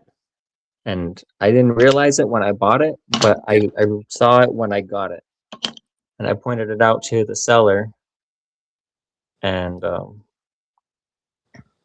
they Did it give they you a offered to refund me, but I was like, no, it's kind of cool. Oh I'll wow. keep it as like an error coin. Yeah, But it's she's got bent. quite a big bend in it. But there's no tool marks. Like the rim is fine, but it goes from the corner of the T down to her foot, and on the reverse, it comes from up here down to the corner. Mm-hmm. But there's like no tool marks. But it's like a nice little bend. And it's a one of a kind. Yeah, people are maybe on PMs for sale on it. It's at the bent round. Hey, they'll take it, man. I'm telling you. And then there's people that do like FG that they make pours. A lot of people on PMs for sale do some really nice pours, like the fish tooth homie, man. I'm definitely, as soon as he comes back online again, I'm gonna get me some more for sure. And so, I almost thought about submitting this one for grading after I'd seen one of the bigger shell stackers go to the Carson City Mint, and they had some cracked coins that they broke during the minting process, and then they had them submitted and graded. And so, they had like a double slab with one half and the other half.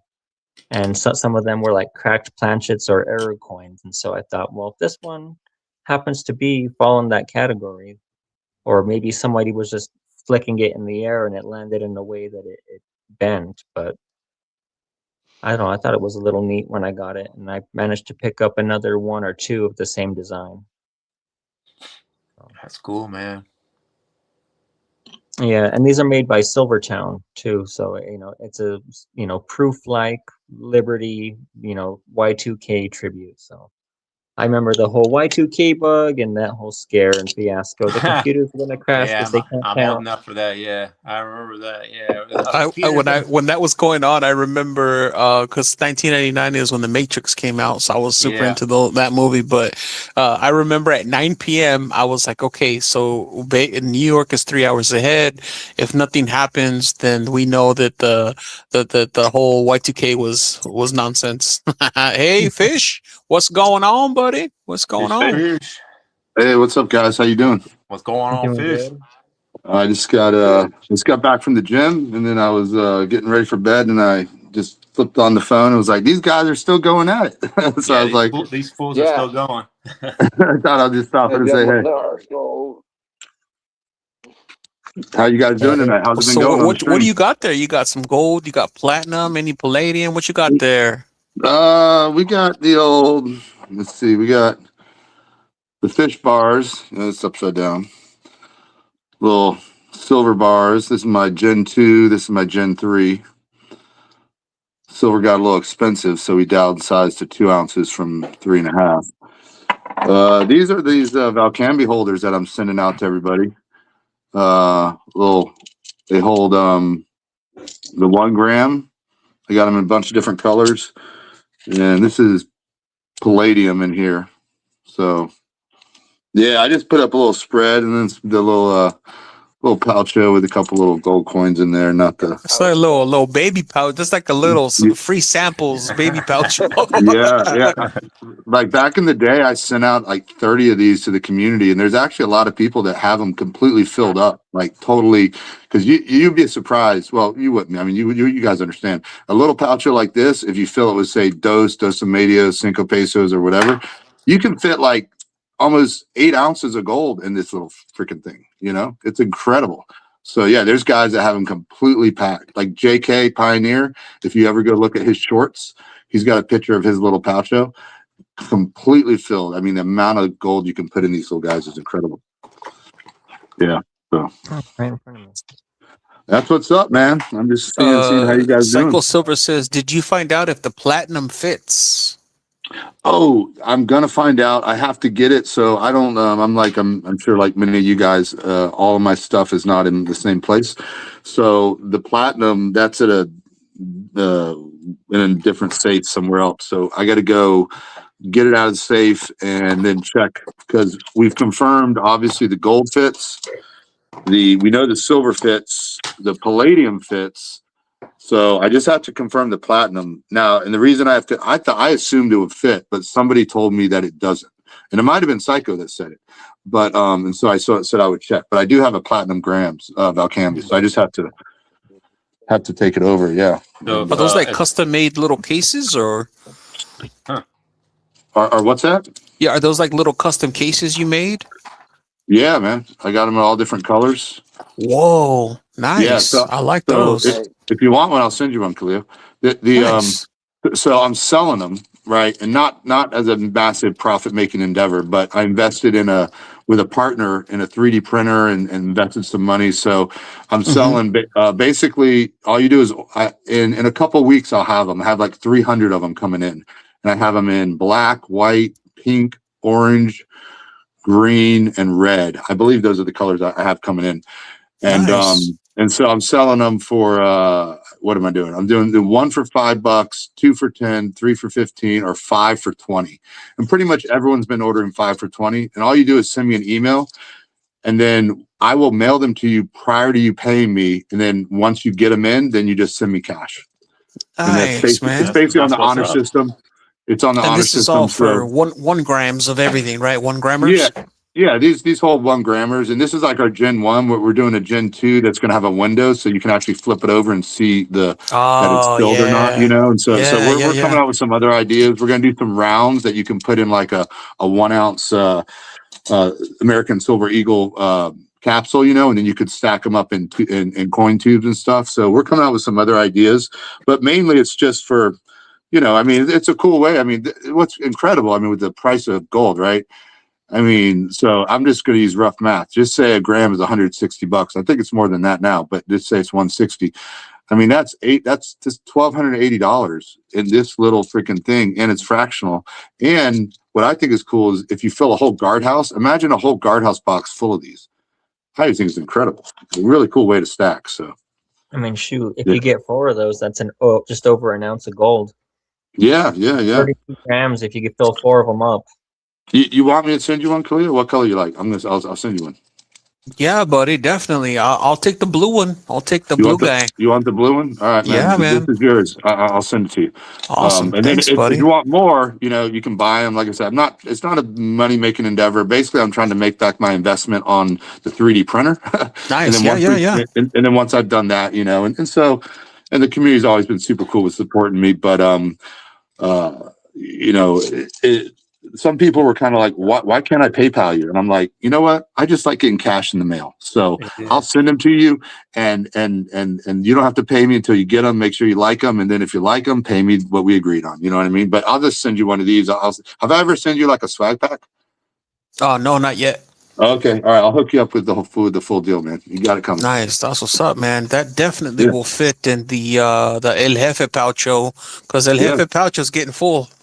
Yeah. And these are just the 1 ounce capsules. So I'm sending you the insert, not the capsule. I don't have the extra capsules, but so you just a normal 1 ounce silver bar capsule that would go in like a guardhouse box.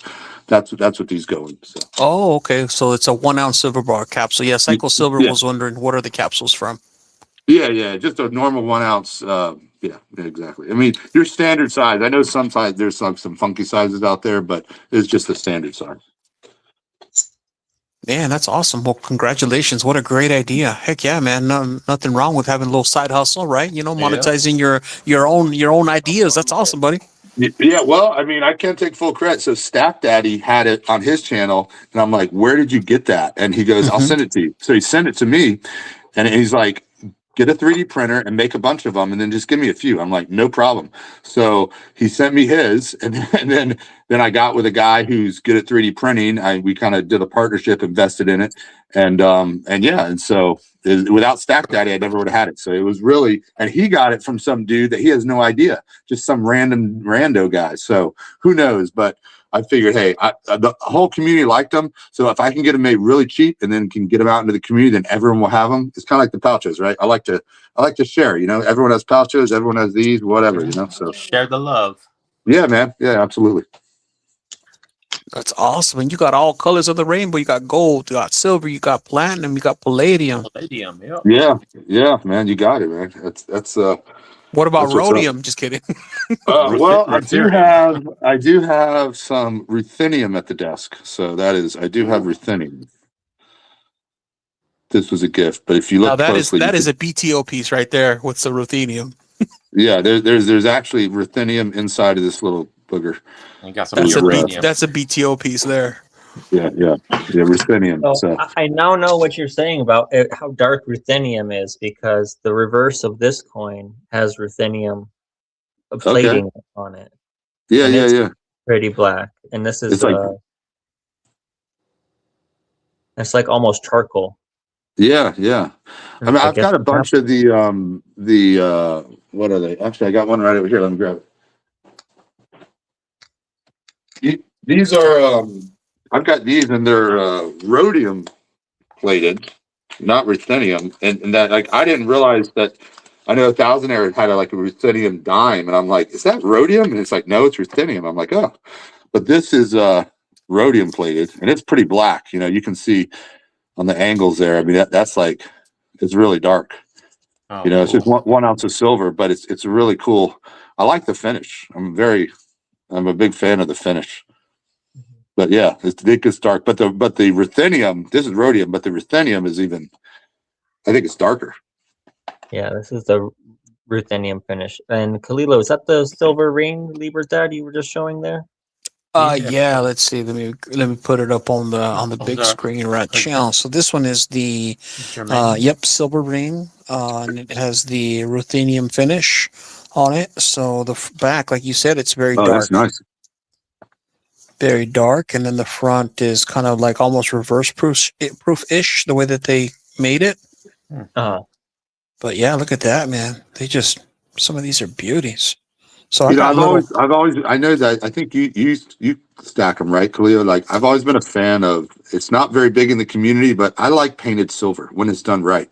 I think it looks cool. And I would not do a whole stack of painted silver, but you know, as collector pieces or whatever, like they do some amazing finishes on silver Serpent that I think is really Nalina. cool. Serpents So, is all okay. about that. Yeah. This one's called the Lava Tad, and it's a volcanic eruption.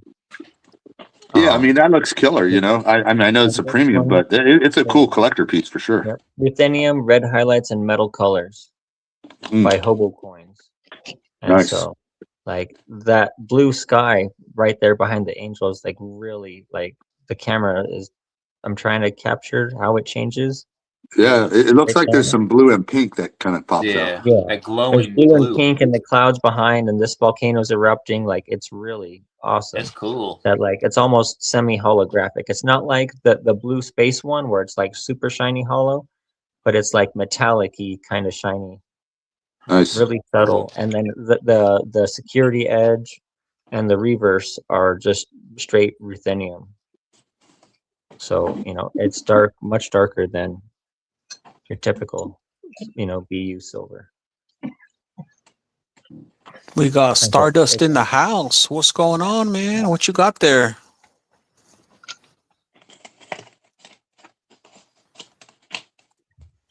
There he is, Stardust. There you are. There you are, buddy. What you got there, man? More frack. More frack.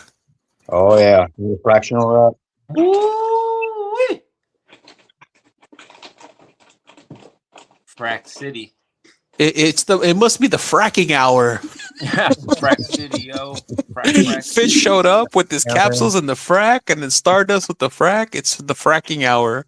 Yeah. Yeah, frack you. And silvers. Frack you very much. Whacked it up. I have 7 Incus Indians, 3 Britannias, 2 Cook Islands, and then a Walking Liberty and a Buffalo, and 10th ounce. Stardust, how was work, buddy? How'd it go? Oh, just a normal 12-hour shift. Oh, I Wow. forgot. Shoot, Stardust, he's one that said he's getting off at midnight, right? Mm-hmm. Yeah, shit. The time has flown by. I forgot. Damn. That almost Shit. 4 hours. Almost 4 hours. Holy. Hey, well, hey, We are Kalilo. pulling 1,000 there. Holy moly. Hey, Kalilo. Yeah, go ahead, Plato. I just want to let you know, man, my first stream ever, and I appreciate it, man. I'm gonna hop off. I'm going to bed now. It's 11 p.m., but man, I appreciate it, and I want to do it again. So I appreciate Absolutely. It again. Yeah, thanks for stopping by, buddy. Really appreciate it, man. Have a good night. Hey, you too. Good night. I should probably Take care, follow dude. this up soon. Thanks. I gotta get up at 6, and it's 11 o'clock my time too. But I'm gonna go pop some food in the oven and wait for that to finish before I part ways with y'all. Sounds good, buddy. Yeah, same here. I got to be wrapping up soon because I got to wake up early. And like I said, my work is very, very demanding. So, but yeah, no, it's been a great night. Stardust, glad that you got to join us for a little bit to fish. Any plugs, any other stuff going on with you and your channel aside from the hustling of the frack capsules? You know, we're staying busy. I've got let's see, we've got the Creator News Network, Kansas Kid and I will be dropping our next episode, I think this Saturday evening, coming Saturday at 10 o'clock. And then I have, I don't know if you saw, I did a video on like basically how junk silver has failed us, and which was rather polarizing. But I'm gonna have to check that out. I keep hearing about it. Yeah, I mean, you know, it's a little like, you know, sometimes you do videos that you know are going to kind of get a reaction. But I mean, it's my honest opinion. I wasn't just BSing. I mean, that's how I really feel. But I'm going to have Dragoon and Pirate Stacker and myself are going to be basically debating that video on Sunday night. About 10 o'clock. So we're going to do a live Sunday night. Wow. On So y'all going to get into it. Y'all going to get into it. The three of us though have like very different perspectives, and we're all coming from stacking from a kind of a different point. So I think it'll be good because we'll represent a pretty broad spectrum of the entire community. So I think everyone in the community will be able to relate to one of our positions. And because I don't think there's a wrong answer. Like if you feel junk silver has not failed you and you're like totally happy with it and you don't care that you can't sell it tomorrow if your LCS won't buy it and that doesn't bother you, well then great. But then if that actually bothers you, then it's failed you, right? It doesn't work for you. So it just depends on, so it'll be good. So we're going to be doing that on, that's Sunday night. Yeah. So those are kind of the two main things. Who's the mediator? Y'all need a mediator. I can be the mediator. I got no position. Well, I'm kind of the mediator but yeah, it'll be interesting. Yeah. It'll be all right. It'll be good. And then so I'll just show you this. This is what the swag pack I'm sending you here. So this is, put you up there. Yeah. So I'm sending you this. I got 2 chips in there. And then we got Senior Pouches sticker. We got Stack the Cracks sticker. We got a couple fish signatures. FOMO forever, because we all know FOMO built my stack. And then we got the logo. So there you go, man. Nice, man. That's what's up. I appreciate that, buddy. Is your address on your channel, or do I need to email you? Yeah, mine's private, so I'll also send it to you and then just ask you to keep it super confidential. I don't have a PO box yet. Yeah, no problem. Just my email is on my channel. So drop me an email and I'll get this out to you. Absolutely. Thanks, buddy. Yeah, no, I appreciate that. Yeah, I can't wait to see that discourse. Yeah, it'll be good. It'll be good. Dragoons is Royal Rumble. Pirates is a great dude. Yeah, so we'll keep it civil, I'm sure, but it'll be fun. It'll be fun because we all have strong opinions and we're all coming from different perspectives, so it should be cool. But I'm gonna get rolling because it's late here and I just got done working out. I haven't even taken a shower yet. So yeah, absolutely. Thanks for stopping by, buddy. Yeah, appreciate it, man. Hey, all you guys take care. Be safe. You too, buddy. Take it easy. Yep. You too. All right. All right, y'all. Well, yeah, I think that's a good place. We're at 3 hours and 52 minutes. I think we did a good in honor of Thousandaire. Where is Thousandaire? He's not here. He didn't show up, but I'm sure he's with us in spirit, and I'm sure he's gonna watch this later on. So, Thousandaire, wherever you are, this was for you, buddy. Just to make sure you're doing well. We're thinking about you, praying for you, buddy. And so, yeah, I hope everyone had a great night. Everybody who joined us in the chat. Lee Shabari, BB Stacking, Plato's, let's see, just everyone who jumped in earlier. We saw, Kansas Kid, like all of the homies, Old Silver, My Love, Avocado, let's see who else, Bullion Brand. Yep. Caller in Vegas popped in the chat for a bit. We caller on stage. That's right. Yep. Dub C, Pang, all of the above. So anyways, guys, thanks for stopping by. If you haven't subscribed and liked the video, please like the video. Please subscribe to OC Omega Stacking, Silver Serpents, Stardust. And then sorry, Stardust, that we're cutting it short, buddy. But we've been on for almost 4 hours. Oh, you're all right. Yeah. I just got one thing. I am getting some poker chips. So if anybody would like one, I'll be happy to send some out. Nice. That's awesome, buddy. Yeah. Also, I want to when I trade. hit 50 subscribers, I'll be giving away one of these. Whoa, look at that. Wow, sweet. That's the one thing I didn't pull out was the poker chips. No. Yeah, man. Yeah, I think we all got something going on. But yeah, Sublime Mad Dog, thanks, buddy. So yeah, sounds good, Stardust. So everybody, please like, subscribe to all these wonderful gentlemen. Everyone have a great night, and we will catch you in the streams. Keep on stacking the frack. Stacking the frack. Bye, y'all.